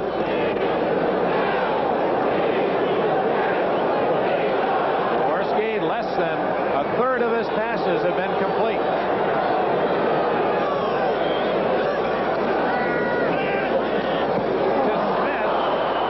Who got it on the first bounce? Lester Hayes. Had that been deflected a little higher, Lester the molester, they called him at Texas A&M, was on his way. John Matuszak was right in Jaworski's face, too. You'll see him on Jerry Sizemore. Kind of a slip block. He's got to get out there in a hurry trying to get Hendricks. It was overthrown. There's an interesting statistic for the Eagles. Only 4 first-round draft picks, Sizemore being one of them. Most teams have 2 or 3 times that many. So Dick Vermeil has built a winning ball club here without the benefit of a draft until just the last year or two. By contrast, the Raiders have 10 first-round picks. Second and 10. Screen to Spagnuolo. 40, 35, and Matuszak tracks him down just inside the Oakland 34. Big twos. He can still move. Yes, an unusual screen pass, too, to the tight end. There's the Raider lineup. There's 20 of their 45 players picked in the first 2 rounds. So you just figure to get your quality that way. I mean, that's the story of almost every franchise. The Eagles have done it with a lot of other things. And Vermeil comes up, well, I won't have a player, I don't care what round, unless he has character and dedication. You're on the train otherwise. To add something to that, the Eagles had a first-round draft choice in 1973. They had 2, and they didn't have another first-round draft choice until 1979, Jerry Robinson. The Bears have taken the lead at Atlanta. Vince Evans on a scramble for a run. Touchdown. Oh, Montgomery right into the arms of Dave Browning and Cedric Hardman. Hendricks was there too. Excuse me, Dick, but if you've got confidence in your defense, right now is the time. If you're going to have a fake field goal, pull it out of the bag. Here comes Franklin, and he's going to try a long one if he tries one. Now, let's see where they set this up. The line of scrimmage to 34. That would make it at least a 41 or a 51-yard try. Could be 8 yards back, 52. Franklin, as you know, has the second longest field goal in NFL history, 59. Last year as a rookie against Dallas. Tom Dempsey, 63, the record. This would be 51, well within his range.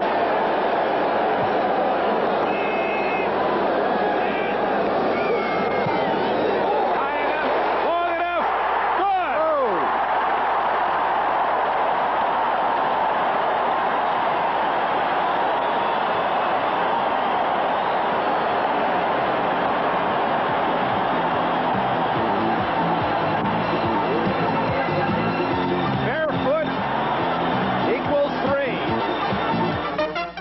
In New York at Schaefer Stadium in Foxborough, a couple of second-half scores.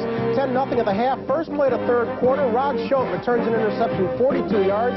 Give the Patriots a 17-0 lead. Due to a shoulder problem, been an in-and-out day for Burt Jones. One of the out times, Greg Lantry comes in. Touchdown pass to Joe Washington. It's 17-7 in the third. Back to the vet and Dick Enberg. Thank you, Bryant. We've had our first score here. Tony Franklin hammering a 51-yard field goal, and he got it by plenty. He kicks it off to Arthur Whittington and Ira Matthews. 3-0 Eagles. 7 minutes left, third quarter. Short. Matthews at the 13, 25, and he's to the 28-yard line. Let's go back to the field goal and watch Franklin's reaction after he hit that 51-yarder. Dick, prior to the football game, when he was out warming up, he was 5 of 8 from 55 yards in practice. And along with being an excellent kicker, he's got to have the coldest foot in the NFL from November on. There's no doubt about that. No wonder he's single. Whoa. He is a character, as most kickers are. Now you see he'll put on that thermal boot to keep that leg warm. He says he doesn't feel cold even in the ice. Look at that. He's got it back in the heater. Looks like a picnic basket. Meanwhile, the Raiders trying to establish a ground game so that they can take the heat off Plunkett in the passing attack. And it's Kenny King out to about the 32, and it'll be 2nd down and 6. What a very unimaginative offense on the Oakland Raiders' part. I wonder if they really have a genuine fear of this defense. They don't want to turn the ball over. I know that. But still, you've got gifted receivers in Chandler, a good pattern runner, Cliff Branch, an awful good receiver, and yet they run the ball like that. Well, Plunkett is only 6 for 20, and Jaworski 7 for 21. Neither man hitting Plunkett. Gets some help, and Branch drops the ball at the 40-yard line. It was drilled, but Branch will normally catch that one. Bob Chandler, they had a blanket on him on the other side. And he did try to come back for the football, but he slipped once again. Here you'll see Chandler trying to get down the field. That's the one bump that's allowed, Roynell Young. Now watch Chandler turn around and try to come back to the football, and you see he slips. And therefore the pass in front to Cliff Branch. Dick, I will notice also that Archell appears to be up on the line of scrimmage now when they're throwing the football. Our keep in the first half is not here the second half, and the Eagles have not had a sack yet. I'm sure that a long-distance phone call may have been made to Al Davis. Pass. He's back this time, and it is a pass. Swing incomplete to Whittington. Had no chance to catch it. And the Eagle defense is held.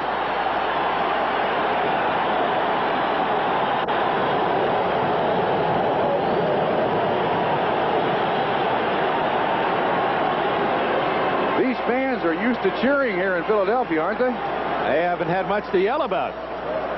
Buffalo has now taken a 21-10 lead against the Super Bowl champs. 34-yard run by Curtis Brown of the Bills. They're looking for a 9-3. Raymond Guy with John Shara back at the 26. 6 minutes left, third quarter. Guy.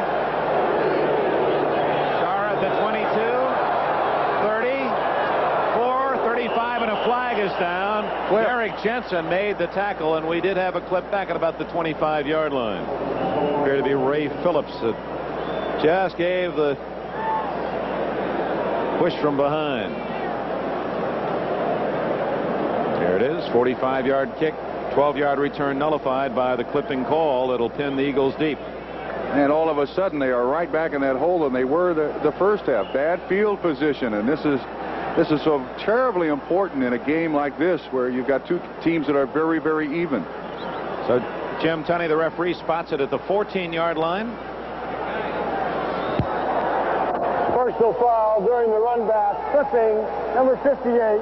First down. Time is out. Excuse me, it was not Phillips. Well, they don't have a 58. I think it was Phillips. We'll keep you in doubt. Timeout, 5:54 left, third quarter. Good news here on NBC. You did get Tug McGraw, right? The skipper of the Dodgers. He's going to, next season, through football eyes here in Philadelphia. Norristown is home base. Here to visit his family and enjoy this game today in person. 3-0 Eagles from their own 14. Jaworski, 7 for 21, hands it off to Montgomery. And he breaks out to the 22-yard line. And a gain of of nearly 9. Next Saturday on NBC Sports World, 4 o'clock Eastern Time, some of America's finest gymnasts. Some of the ladies, Tracy Talavera, Marcia Frederick, Julianne McNamara, compete in the United States versus China gymnastics competition. And some of our nation's strongest men gather, U.S. powerlifting championships, plus final round action, Legends of Bowling. Big show next Saturday right here on NBC Sports World. Dick, I would expect that Ron Jaworski and the Philadelphia Eagles will give the ball an awful lot to Wilbur Montgomery for the rest of the game. 12 rushes now, 54 yards for Montgomery. Second and 2. Montgomery close to a first down. While they measure, let's go to NFL 80 in New York and Brian Gumbel. Thank you, Dick Enberg. At Rich Stadium in Buffalo, the Bills have padded their lead against the Steelers. Curtis Brown out of Missouri, finding some room around left end, reverses his field, takes it 34 yards in all, and the Bills are taking it to the Steelers, 21-10 in the third. Let's go back to Philly. Dick Enberg, Bob Trumpy. All right, Merlin Olsen will be back with us on Thursday, Thanksgiving Day. Dallas and the Seahawks part of the Thanksgiving Day fair. I had to work with Bob Trumpy today, the former Cincinnati Bengals star tight end. Did not make the first down. It's 3rd and 1 for the Eagles. And they're a little mix-up. Prefley and Harris fighting for a position. And they don't get it off. Yes, they did. Just did. Bubble! At the 20, the Eagles recover, and that play had trouble written all over it right from the start. Oh, boy, they dodged a bullet there. The Oakland Raiders have not gotten a break today. Wilbur Montgomery slow in getting up. He's very lucky to come up with this football at all. He never really got the handle on it. Wow. Oakland is still to get its first break of this game. So Max Rudiger will kick from about his own 10. Ira Matthews waiting. He'll come up to get it.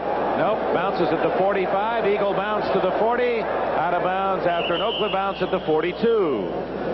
Now the Raiders trailing by a field goal in this tight defensive struggle. 3.5 minutes left in the third quarter. Will put it in play in good field position. 37-yard punt by Rudiger. The Eagles 3, Raiders nothing. 3.5 minutes left in the quarter. When I was coach Brian Gumbel in New York, at Cleveland, Brian Sipe is doing a number on the Bengals. This is his 4th touchdown pass of the day, his 25th of the year. Brownies in front 28-7 while the Oilers and Steelers are losing. Dick? Oh, could be a big day for Cleveland, Brian, and I know you've got more updates. We'll be right back to you in New York. Here in Philadelphia, 42-yard line. The Raiders have it. Their own territory, trailing 3-0.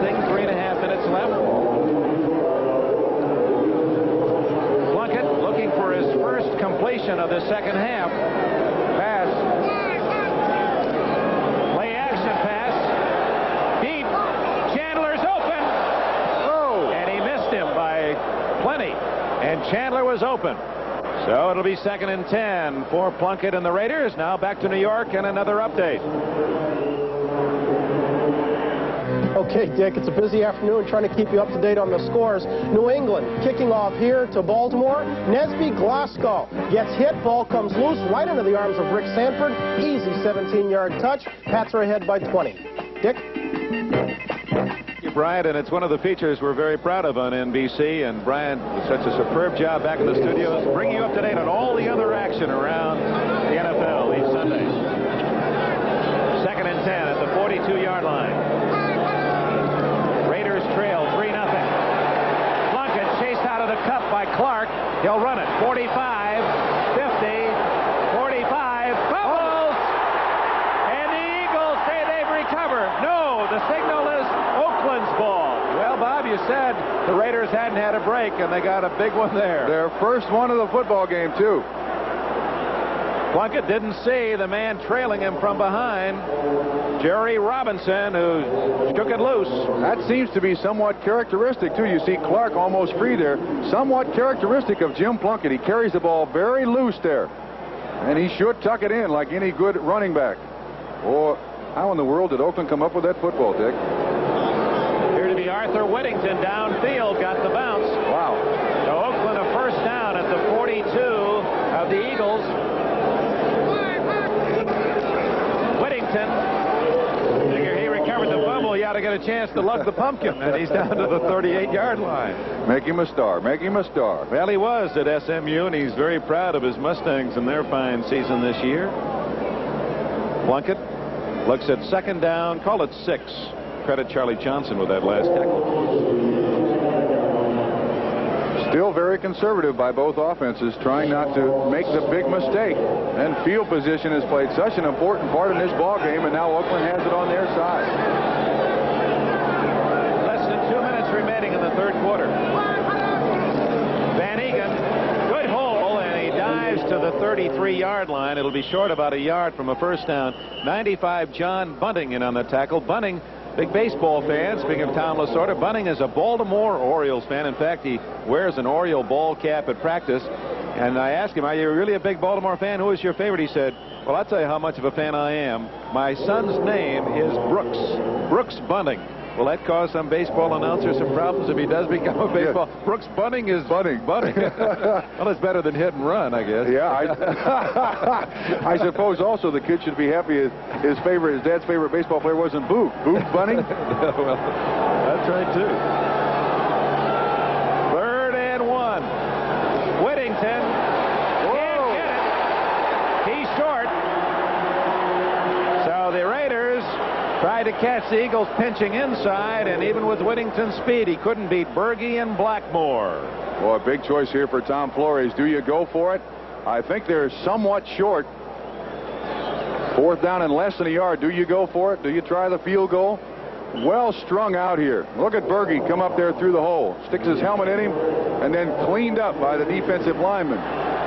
Carl Hairston. Boy, is he a hustler. Even Claude Humphrey said he's never seen a good player, and Hairston is, hustle as hard as he does. Practices, games, he's always working at the maximum. They go for it on 4th and 1. Van Egan up on a wing. Only King behind Plunkett. King. He doesn't make it.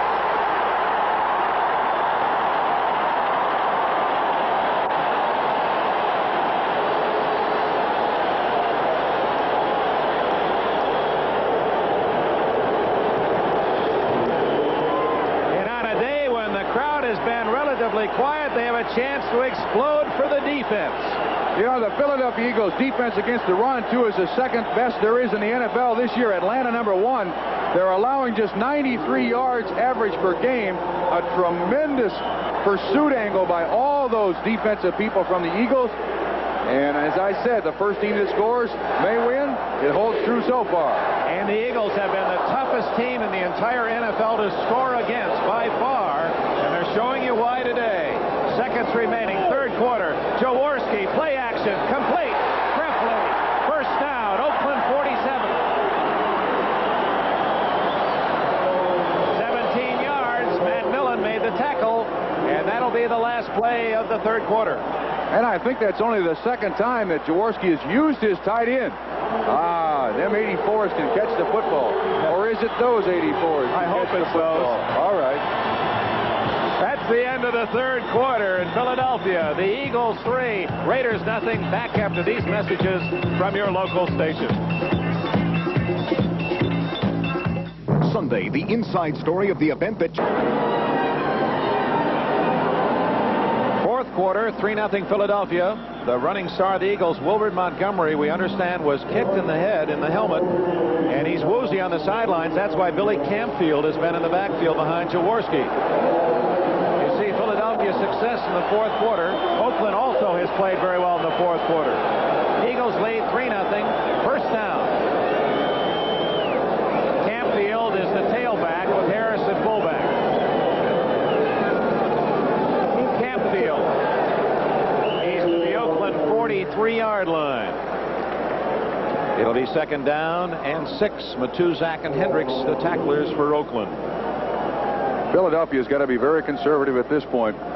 Once again, they're on the plus side of the field. They've got good field position. They don't want to turn the ball over here. And I think it's a factor that Wilbert Montgomery's not in the game. In there, his 4.5 or 6 yard per carry average would really help them right here. Campfield is averaging just 2.7 a carry this year, 107 yards. The Eagles have been beaten only by St. Louis in 11 games. Here's Campfield. He's close to the first down inside the 40.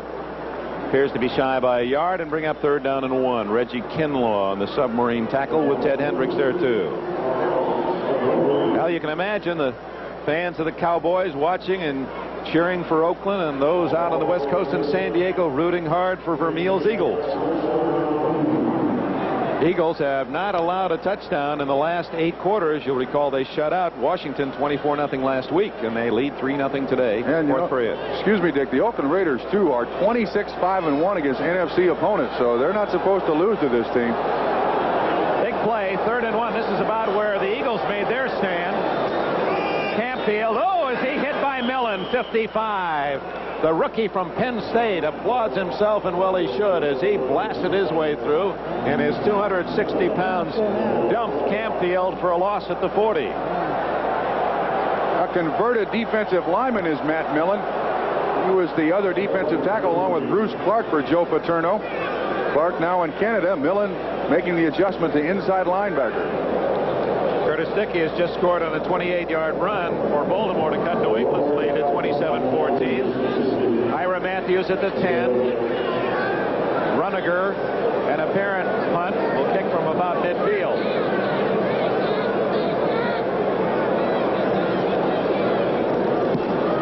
Aims it to the side. Good-looking kick. And it's knocked down at the 14-yard line by John Spagnuolo. So the Raiders, trailing 3-0 with 12.5 minutes left in the game, had the ball deep in their own end. First, let's go to New York and Bryant. All right, Dick, you mentioned Curtis Dickey's touchdown. Here's a look at it. It's an end sweep. Out in front is Robert Pratt, number 61. He'll get a good block on Rick Sanford. Curtis Dickey does the rest. Dickey's over 100 yards rushing on this day, but the Colts still trail by 13. Dick? Boy, you talk about Bryant being on the spot. We no sooner told you about Dickey, and he showed it to you. Let's break for this word.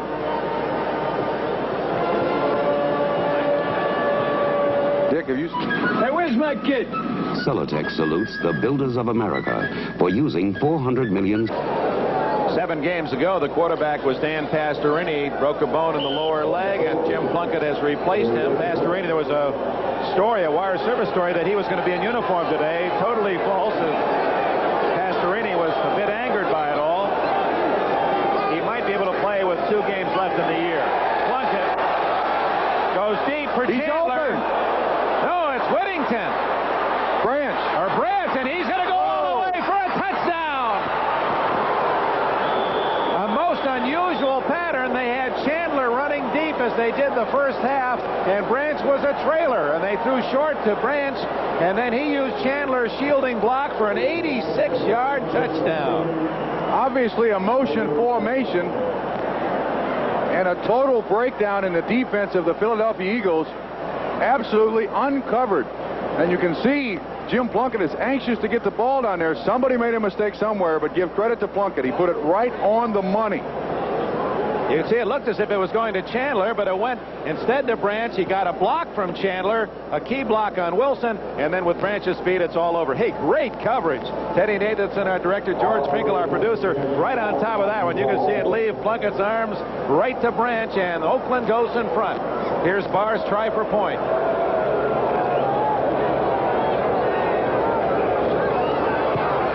It's good. So after struggling throughout this game, both teams unable to move, Oakland strikes on an 86-yard play from Plunkett to Branch. Plunkett's first touchdown pass in 3 games, and back in front, the Raiders 7-3. This Thursday, 3:30 Eastern Time. We hope you'll celebrate Thanksgiving with us. NFL 80 will begin it with Brian Gumble giving you the inside look at the day's game. That'll feature the Cowboys against the Seattle Seahawks.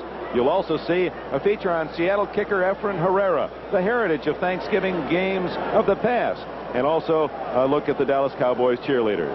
That's all this Thursday, Thanksgiving Day, and the 86 yards is not the longest pass play in Raider history. That was a George Blanda to Warren Wells pass. Some of you old-timers will remember in 1968, 94 yards. Tom Flores threw one to Dobie Craig of 93 back, well, just after the War of 1812. I'm going to tell him you said that, Dick. No, please don't. So Flores Myers has a smile on his face for the first time today as Barr kicks it off very high. It's Campfield at the 4. And he is stopped at the 17-yard line. Stopped by the backside of Jeff Barnes. It just kind of backed into him. So the Eagles struggling to finally get a 51-yard field goal in the third quarter to take a 3-0 lead. Find Tom Flores' Raiders now ahead on the bomb, and that is the Raiders style. And it's tough being out there on the offensive huddle when it's 1st and 84 to get back on top in this football game. One mistake, that's been the real difference in the football game. The big break. Oakland didn't get it through the first 3 quarters, waited 3.5 quarters to get it, and they took advantage of it. Branch has 2 catches, average 51, 102 yards for Branch. Not bad. 12 minutes left, plenty of time. Jaworski throwing from Carmichael, incomplete at the 40-yard line. Burgess Owens and Dwayne Osteen on the coverage. Carmichael, while catching 2 passes to extend his NFL record to 124 consecutive games, his 2 receptions have gained a total of only 6 yards. So they've done a good job covering the big guy. They have shut down, the Oakland Raiders have shut down the passing game of the Philadelphia Eagles almost completely. Atlanta trying to protect its lead ahead of the Rams in the NFC West, leading 21-17. Alfred Jenkins has just got a 42-yard pass for the Falcons. And Buffalo now steamrolling the Steelers. Fourth quarter, 28-10. 2nd and 10. 4 down linemen, 5 defensive backs for the Raiders. Jaworski could be intercepted. Just missed the grasp of Mike Davis on the deflection intended for Wilbert Montgomery, who's back in the game. Good news for the Eagles. Well, they seem to be a little disorganized right here. A good pass rush by Oakland, but he's got time. Looks off the defensive back, then in the last second, you're correct, throws it behind Wilbert Montgomery. Jaworski has not thrown the ball well at all today. 8 of 24, just 66 yards, and he is the leading, going into this game, the leading quarterback in the NFL. That's a good point, Bob Trumpy. Leading with a 59.5% completion average, 23 touchdowns, second to Fouts, only 9 interceptions. He's hit only a third of his passes today. 3rd and 10.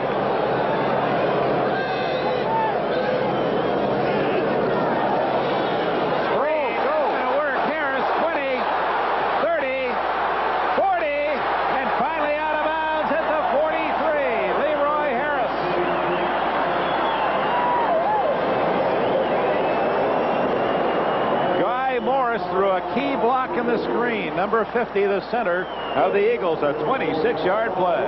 And I think you can notice that Leroy Harris was dragging his leg. He has had trouble with his hamstring all season long. And finally, the Eagles find a way to dent that Oakland Raider defense with a little screen out to the flat. Well set up by Jaworski, too. 11:54 left in the fourth quarter. 7-3. Philadelphia trails Oakland. First down at their 43. Jaworski back to the air. Down the middle. Complete. First down at the Oakland 45. Keith Prefley. Great pattern run by Prefley. 12 yards on the reception. He's to the right of your screen, and he goes up to Matt Millen and bounces off of him, and Jaworski rifles it in there. Excellent catch by Prefley. You see Stan Walters on Browning and the new pass blocking rule, the ability to use the hand. Jaworski has a very, very strong arm, and he rifled that one in there, Dick. That was not by the hair of my chin block by Walters. Jaworski first down at the Raider 45. Here's Montgomery. Right into the arms of Reggie Kinlaw and Matt Millen. Update at New England. 10-yard pass to Carlos Pennywell, and New England has now outscored Baltimore 33-14. Patriots looking for their 8th win against only 4 losses. A defeat to Baltimore would make them 6-6 and just about goodbye in 1980 for the Colts hopes. Dick, that Patriot team, that's somewhat of a schizophrenic football team. Well, when they're hot, they're unbelievable. When they're bad, they're awful. 2nd and 7. Mistake. The Eagles 88, John Spagnola. Said he learned that play when he studied under Howard Cosell at Yale. He took one of his classes from Howard. He learned that, jumping off sides? No, I'm only teasing. I wish I hadn't said that, matter of fact. Spagnola did indeed, though. He journalism. False start, number 88 offense, still second down. John, New England Patriot draftee in the 9th round, and has come here and made a solid contribution to the Eagles last year. He's a big kid, too, 6'4", 240. And Dick Vermeil drives this football team to try to avoid mistakes like that. They're on the field an awful lot of time during the week, and that's what he's trying to avoid, a mistake like Spagnola just made. 2nd and 13. Montgomery on a wing. Jaworski looking for him, finds him at the 40. He gets to the 35 and close to a first down. Randy McClanahan made the tackle. They cleared out with Smith, and then curling underneath was Montgomery. 12 yards on the reception, and a good play by Philadelphia in between Lester Hayes on the outside and Ted Hendricks on the inside. Just enough for a first down. Or no, excuse me, just short of a first down. 3rd and 1 under the 10-minute mark in Philadelphia. 2 first-place teams, 2 teams with sparkling winning skeins, 6 in a row for the Raiders, 7 straight wins for Philadelphia. And they played tough to their records. This is Harris. First down. And he's all the way to the 26-yard line. Burgess Owens and Osteen saved the touchdown. Great block by Wilbert Montgomery out in front. Took on the linebacker. And Harris, even with that bad leg, he able to get up there. Look at the guys up front. You got Perot at left guard, Walters at left tackle, and you can just see the back end of Wilbert Montgomery on 35. Osteen, was not the linebacker. First down. Is this not the longest time that Philadelphia's had the football today, Dick? This has been their best drive since the touchdown that startled this crowd. 84 yards, 86 yards, plunk at the branch. This is their 8th play on this drive. Jaworski going deep. Incomplete. Dwayne Osteen knocked it away from Carmichael. Osteen, 35, in his first start as a Raider, playing the corner for Monty Jackson. And done an excellent job. He's been tested several times today. And you have Carmichael at 6'8" against Osteen, who is 6'1", and he does a great job to avoid the touchdown reception. Meanwhile, at Shea Stadium, the Houston Oilers have finally scored. Mike Barber on a touchdown pass of 6 yards. 13 minutes left in that game. The Jets with a handle on a big upset. 21-7 lead. 2nd and 10, Eagles. Oakland in front, 7-3. 8:50 left in this game. Hardman is back in, and so is Willie Jones. Here they come. Over the middle, complete. Oh, Spagnola. Here comes Mike Davis for Oakland. 20, 30, out of bounds, right in front of the Eagle bench as Spagnola hit hard, and the ball popped free, and the Raiders have the turnover. And the first half, the Oakland Raiders could not get a break. That was a little delay pattern by Spagnola over the middle. When he turned around and headed upfield, the defensive back was standing right in his face. I think you'll see 88 delay, yes, out of the backfield. We're at the line of scrimmage. Now watch this hit by Rod Martin. And the ball picked up, and Oakland has dodged a bullet. Davis acting as though he wanted to give it right back the way he carried the ball. Well, you can appreciate as a tight end, you catch that ball and you turn upfield and whack. They're waiting for you. Turnovers have evened out at 2 apiece. 7-3. Ron Jaworski's Eagles are down, and Oakland has the ball. And it's 31. Both wide receivers to the right. Whittington gets a yard or 2. 2nd down and 8. Now let's go back to NFL 80 in New York and Brian Campbell. Okay, Dick, down by 3 touchdowns at Shea. The Oilers have finally gotten on the board. Kenny Stabler throws a touchdown pass of 6 yards to Mike Barber, but the Oilers are down by 14 in the 4th. Dick? All right, Bryant. And here the AFC Raiders lead the NFC Eagles 7-3. You see the clock ticking away toward the 8-minute mark. Second down, call it 8. Meanwhile, Cleveland is destroying Cincinnati 31-7 in the fourth quarter. Browns trying to make hay while Pittsburgh and Houston are losing. Whittington, nothing there. Boy, the Eagles have really been tough on the sweeps. Carl Hairston, 78. 68, Dennis Harrison. 71, Ken Clark. I'll tell you, the guy that's tough to play, though, was Jerry Robinson, number 56. He took on that blocker right in front of him. Raymond Chester, I think, is going to hit him. Watch Jerry Robinson knock him right back in his tracks. And that takes out Mark Van Egan, and they're all there to make the tackle. Randy Logan, 41 there as well. The ex-Michigan Wolverine, a happy man knowing that his alma mater is going to Pasadena. Well, that'd be a great defensive backfield. When Logan was at Michigan, Tom Darden played in the same defensive backfield. The record has been in the favor of the AFC, as you saw this season as last. Deflected, incomplete by Dennis Bigfoot Harrison.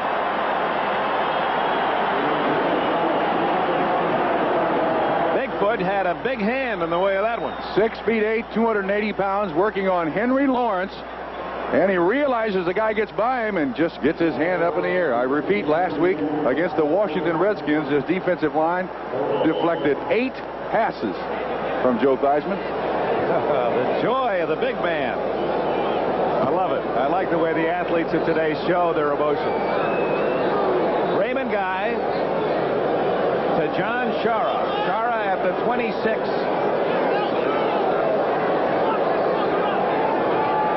10 men up on the line of scrimmage for the Eagles.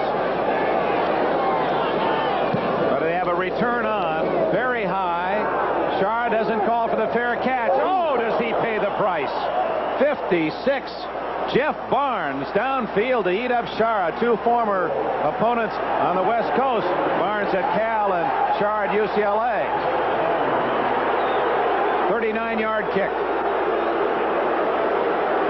Watch the reaction as we go to commercial. Guys kick. Shara, no fair catch. It's first down at the Philadelphia 29. Time remaining, fourth quarter, 6:52. Well, this is the point in the season where Dick Vermeil wants his football team, 10-1, playing a good football team. Now he's going to find out what kind of character his team has. This drive may determine the season for this team. Ron Jaworski has had a brilliant season, but an ordinary game.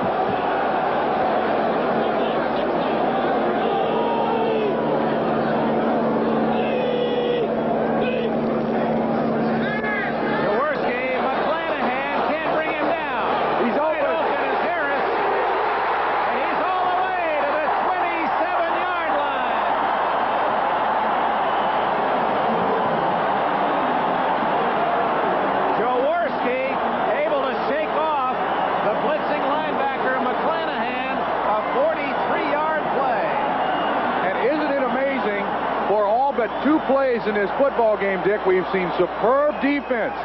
This play is made possible by the agility of Jaworski, and then full trajectory to Harris. Wow, two big plays in a football game, and that's it. And that one can turn the momentum to the Eagles. They're flapping their wings down at the 28-yard line of the Oakland Raiders, 7-3. Oakland's lead now in jeopardy as Carmichael goes right. And Smith is split left. Montgomery. All the way to the 19-yard line. A 10-yard blast by Wilbert Montgomery. Safety man Mike Davis made the tackle. Isn't it strange how momentum changes so quickly, Dick? Just a great play by Jaworski, and all of a sudden, the other 10 players on the football team rise to the occasion. Great blocking up front. Montgomery carrying the ball with good protection around it. They spotted at the 19, a 9-yard gain. 2nd and 1. Jaworski usually goes to play action, 2nd and short.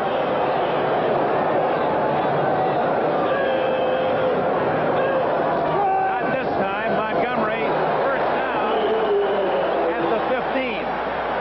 John Matus Isaac Reggie Kinlaw in the center of the defense for the Raiders. They'll spot it at the 16. First down for Philadelphia. The Eagles trying to follow that pattern of outscoring their opponents in the fourth quarter. Dick, the Eagles bring in a second tight end. I think they're going to try to run it right down Oakland's throat here for the final 16 yards and a score. Protect the football. If you're a leader, the quarterback, you just say, gentlemen, this is where you blow your neck. Right here, we got it on the line. 7-3. Oakland leading Philadelphia. 5:20 left in the fourth quarter.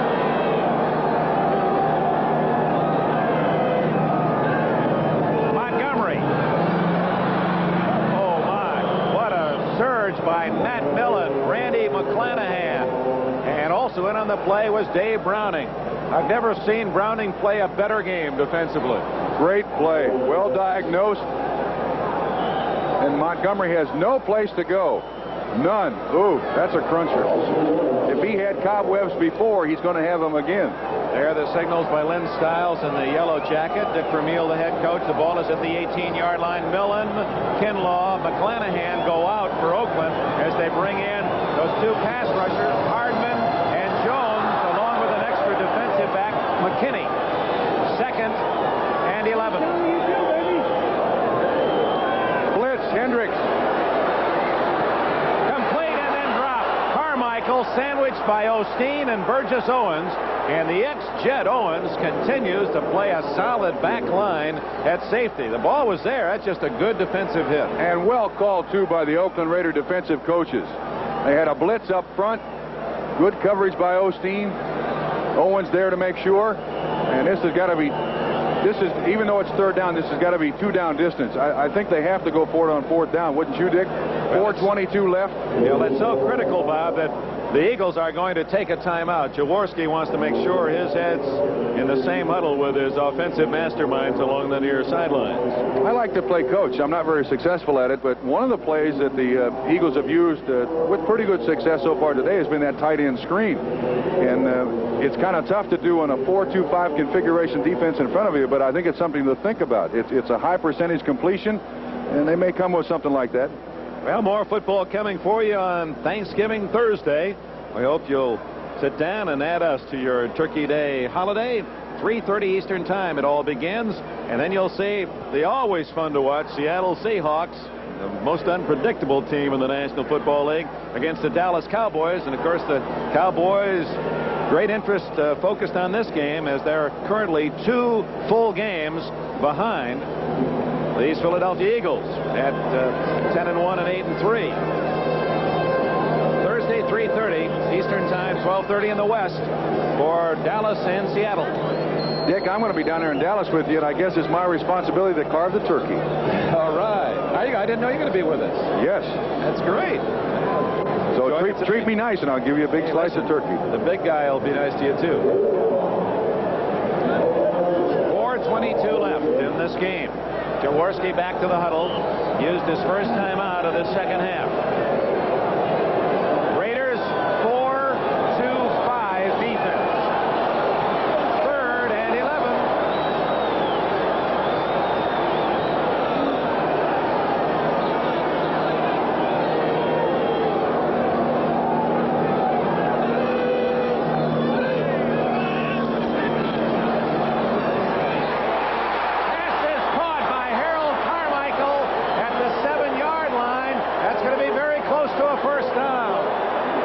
Those of you who have been watching Buffalo and Pittsburgh, we're in the final minutes at Veterans Stadium in Philadelphia. Ron Jaworski, this is his 3rd down, 11 pass to the big, tall end, Harold Carmichael. And look at him come back with a football, Dick. That's the best thing a receiver can do in that situation. And they've got the first down. First and goal. To bring you up to date, these two teams, both in first place, both on winning streaks, were tied at halftime. No score. Tony Franklin kicked a 51-yard field goal to give the Eagles a 3-0 lead into the 3rd quarter. A Jim Plunkett to Cliff Branch bomb of 86 yards put Oakland in front here in the 4th quarter, 7-3. And since that time, the Eagles have come marching back and have it first and goal at the 7-yard line with 3 minutes, 55 seconds left.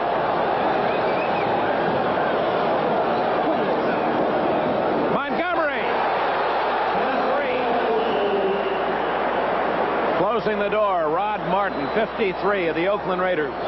Dick, that's the first trap that the Eagles have run all day long. You'll see the center 50, Guy Morris, block back. You'll see the left guard pull Petey Perot. And Montgomery tries to get up through there, but a jarring hit by Rod Martin. And that's the way this game has been played. You've missed a lot of it, you people that just joined it, but it's been terrific defense from the first kickoff. Well, you saw the helmet of Montgomery almost flew right off his head on that tackle. Presley and Spagnola, 84 and 88, bookend the line. Right into the eyes of Ron Jaworski on 2nd and goal at the 3. Montgomery.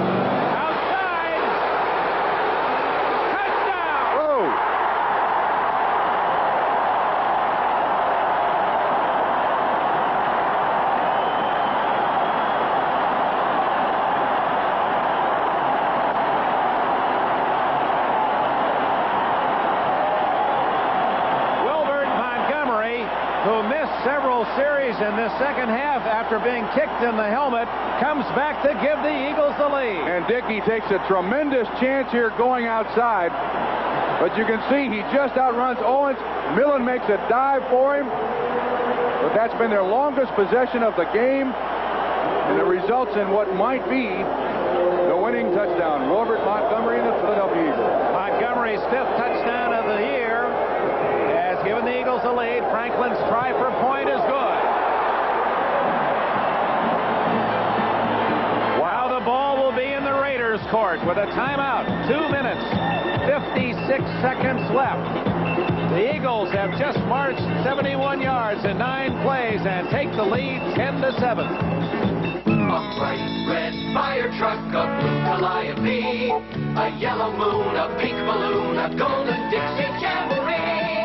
Yes, America's true colors come through on GE. GE TV brings you America's true colors, vivid and lifelike. And with GE Special VIR2 circuit, the color is automatic.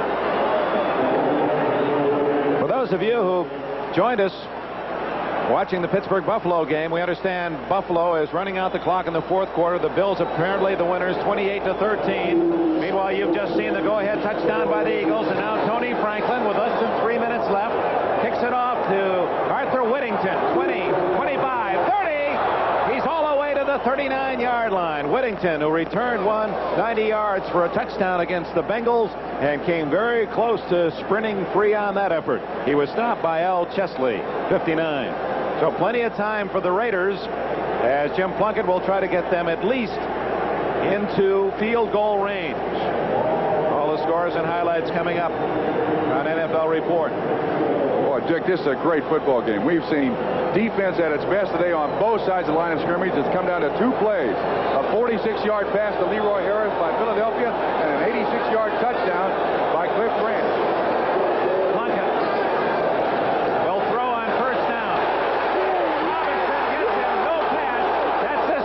They blew it dead. Robinson had Plunkett in his grasp. The 7th sack for the Eagles today. And we gave credit to the Oakland Raider defensive coaches earlier. Let's now give credit to the Eagles defensive coaches. I believe that's the first linebacker blitz we have seen today by the Eagles, and it gets to Plunkett. Boy, Robinson overpowering the blocker to get to Plunkett. He just would not be denied. He's played another outstanding game. Clock is running, 2:34 left. Should the Raiders get in field goal range, the pressure will be on that man, number 10, Chris Barr. 2nd and about 19.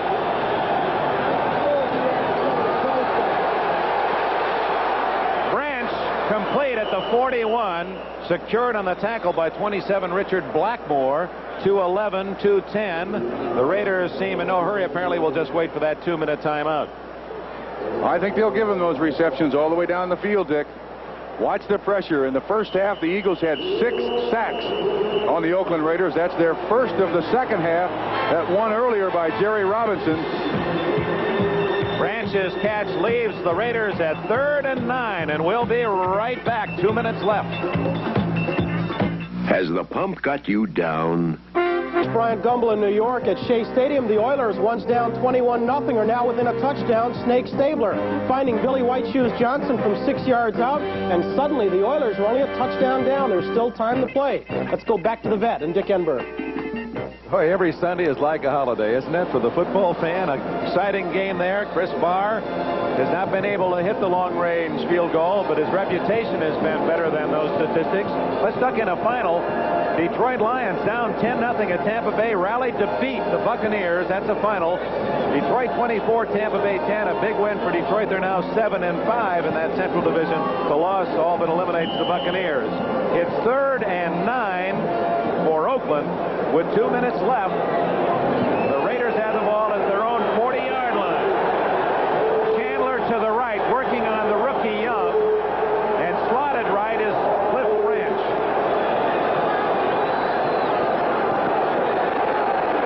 Plunkett to Branch, out of bounds, and a first down at the 48-yard line of Philadelphia. Richard Blackmore made the tackle, and they went after Young again. You cannot count this Oakland Raider team out. They have a great deal of experience out there on that football team, with Bob Chandler at one receiver, Plunkett at the quarterback, with Cliff Branch at the other receiver, and a good offensive line. This is going to come right down to the wire, Dick. Bob, you're right. With Chester in there, too. Between Branch and Chester and Chandler, they have 142 touchdowns, just those 3 men.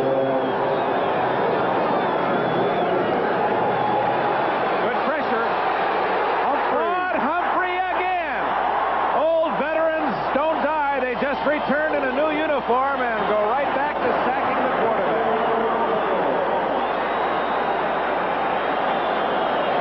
Amazing. He has come around Henry Lawrence all day long. Good pressure up front, and Plunkett doesn't even see him. Has no idea he's coming. 13 years he's played, and to repeat, Claude Humphrey told me before the game, he's never had more fun playing football in the last 2 years with the Philadelphia Eagles. Defeated the Colts 47-21. Buffalo also winning, so they remain a game apart. Here it's 2nd down and long for Plunkett. He goes down the middle, almost intercepted by Young. It was intended for Bob Chandler, and Young had the better position. And he's been picked on all day long. The Philadelphia Eagles have tried Osteen, and the Raiders have tried Roynell Young, and they've both had great football games. It comes down to this play in 4th down, Dick. Oh, this is great football. Two teams won 10-1, 8-3, a 6-game winning streak, a 7-game winning streak. This is the way it should be played. Not a lot of penalties, just breaks here and there.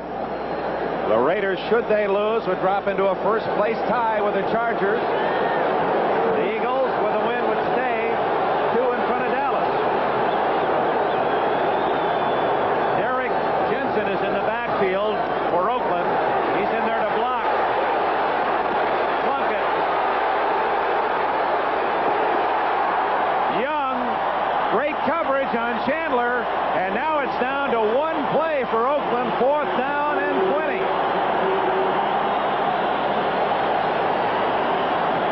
Both of these teams have been prepared beautifully, absolutely beautifully. It comes down to 1 minute and 12 seconds, 3 points difference. And Jim Plunkett, who has been magical since he took over 6 games ago for the Oakland Raiders, is going to have one last shot at it. It is 4th down and what, about 19 yards to go? No, it's more than that. It's closer to 21 than 19. Let's pause briefly for station identification. This is the NBC Television Network. This is Channel 4, KRON-TV, San Francisco.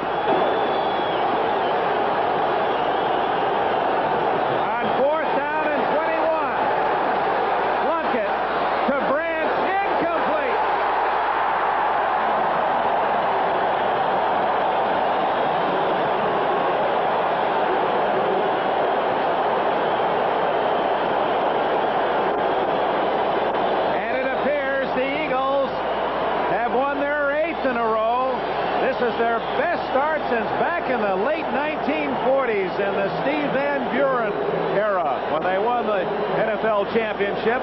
They're about to go 11-1, and their defense, true to form, has been very tough. And a tremendous psychological lift for this football team. They have been accused of getting to 10-1 by playing very mediocre opponents.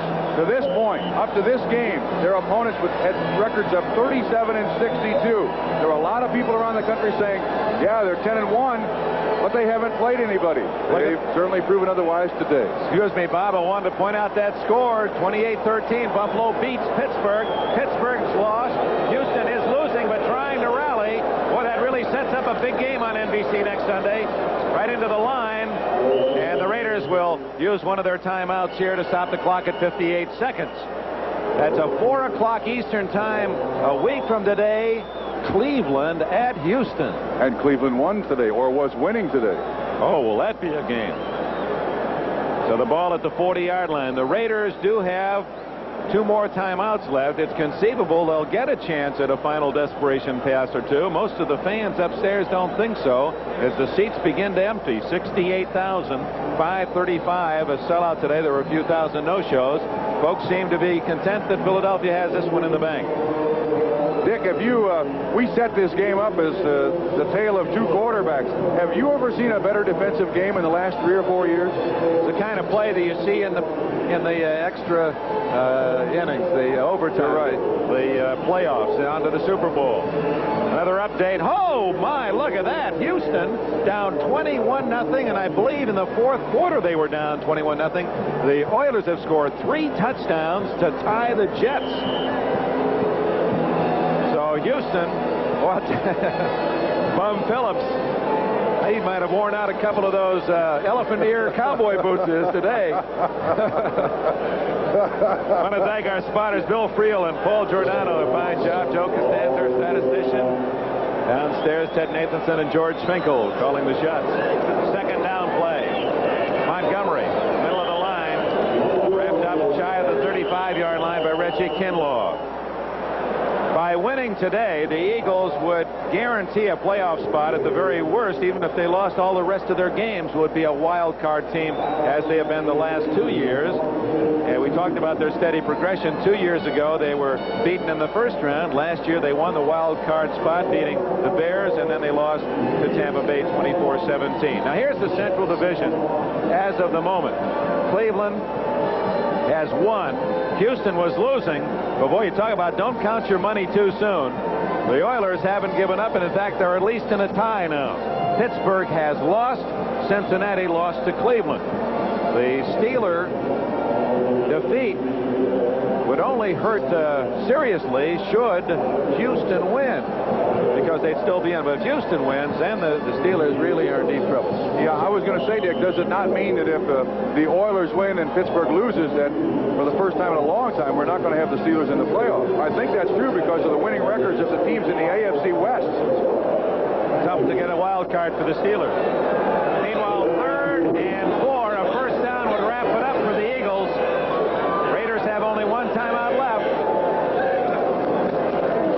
Montgomery tripped up. Mike Davis blitzed through and tripped him up short of the first down. The last timeout exercised by Oakland, and 47 seconds remain. Of course, the clock will stop on change of possession, so Oakland will have a desperation shot at trying to get into field goal position. Gee, I'm not so sure I wouldn't just run this ball, Dick. Instead of punting it, there's Ted Hendricks has blocked 20 kicks, both field goals and punts, through his illustrious career. It's not without mentioning that anything can happen in this football game. Why wouldn't you just run the ball, take your chances? Your defense has been terrific all day long. Well, Runninger's in punt formation. Ira Matthews back at the 10. The Raiders, some confusion defensively. Finally, Willie Jones goes off the field. We'll see if they go after the kick. Looks like they're getting all their big guns in there. Reggie Kinlaw, Hendricks is in there. They're definitely coming after him. This is his 9th kick of the day. 10-7, Philadelphia leading. 47 seconds remaining. Hendricks lining up on the right side. They overload the defensive right side.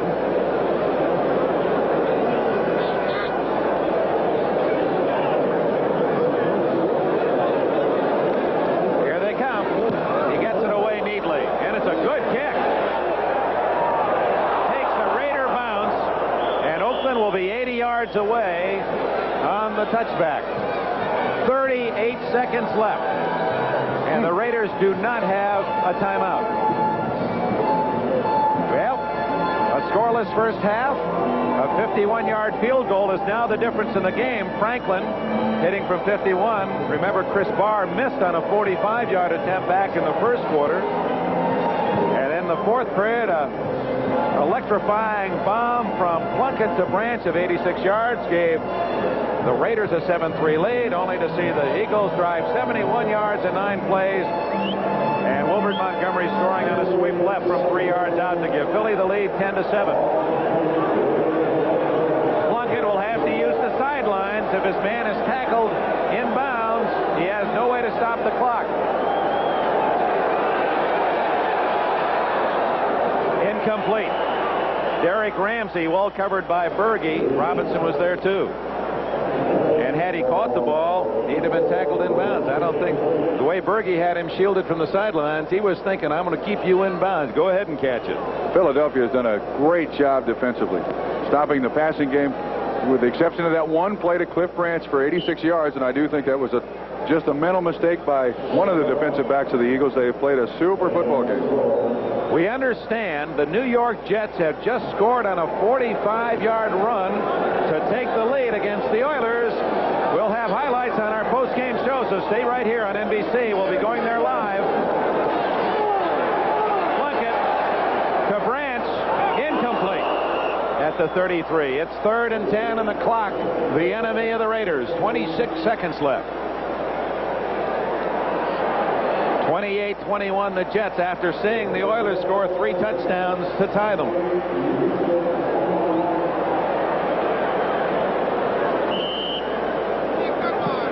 Ten to 7 Philadelphia. 26 seconds left. The Raiders in a near impossible situation. They need a miracle play.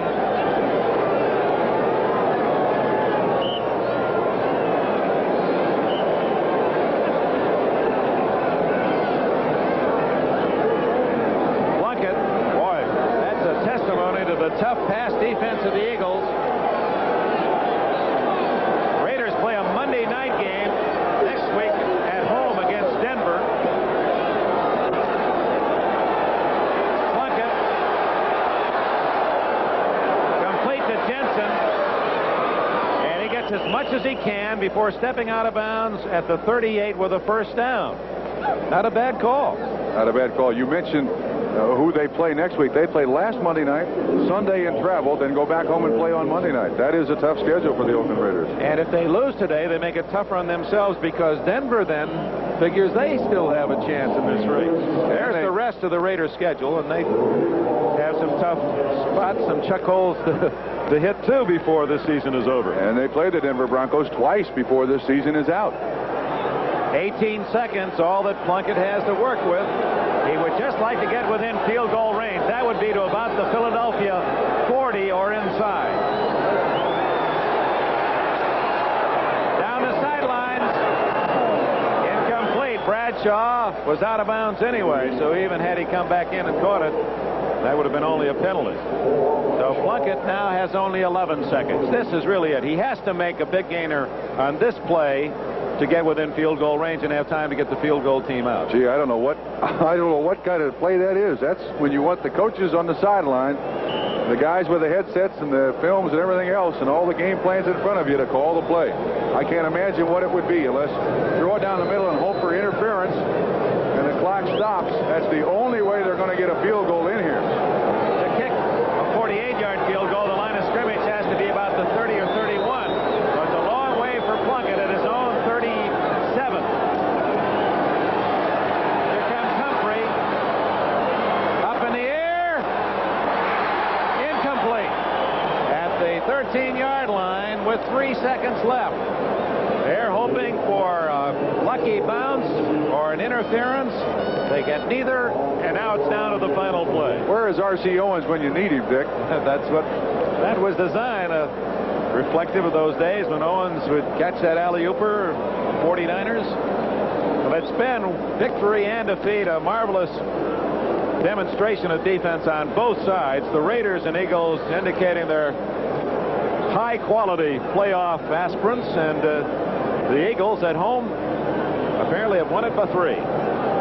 Worth repeating, too, that the Eagles are now 11-1 with only one 300-yard passing performance by Ron Jaworski and one 100-yard rushing performance by Wilbert Montgomery. They've won with defense. 4th down. Up for grabs, looking for a deflection. Almost got it, but Jerry Robinson picks it off for the Eagles, and Philadelphia has won.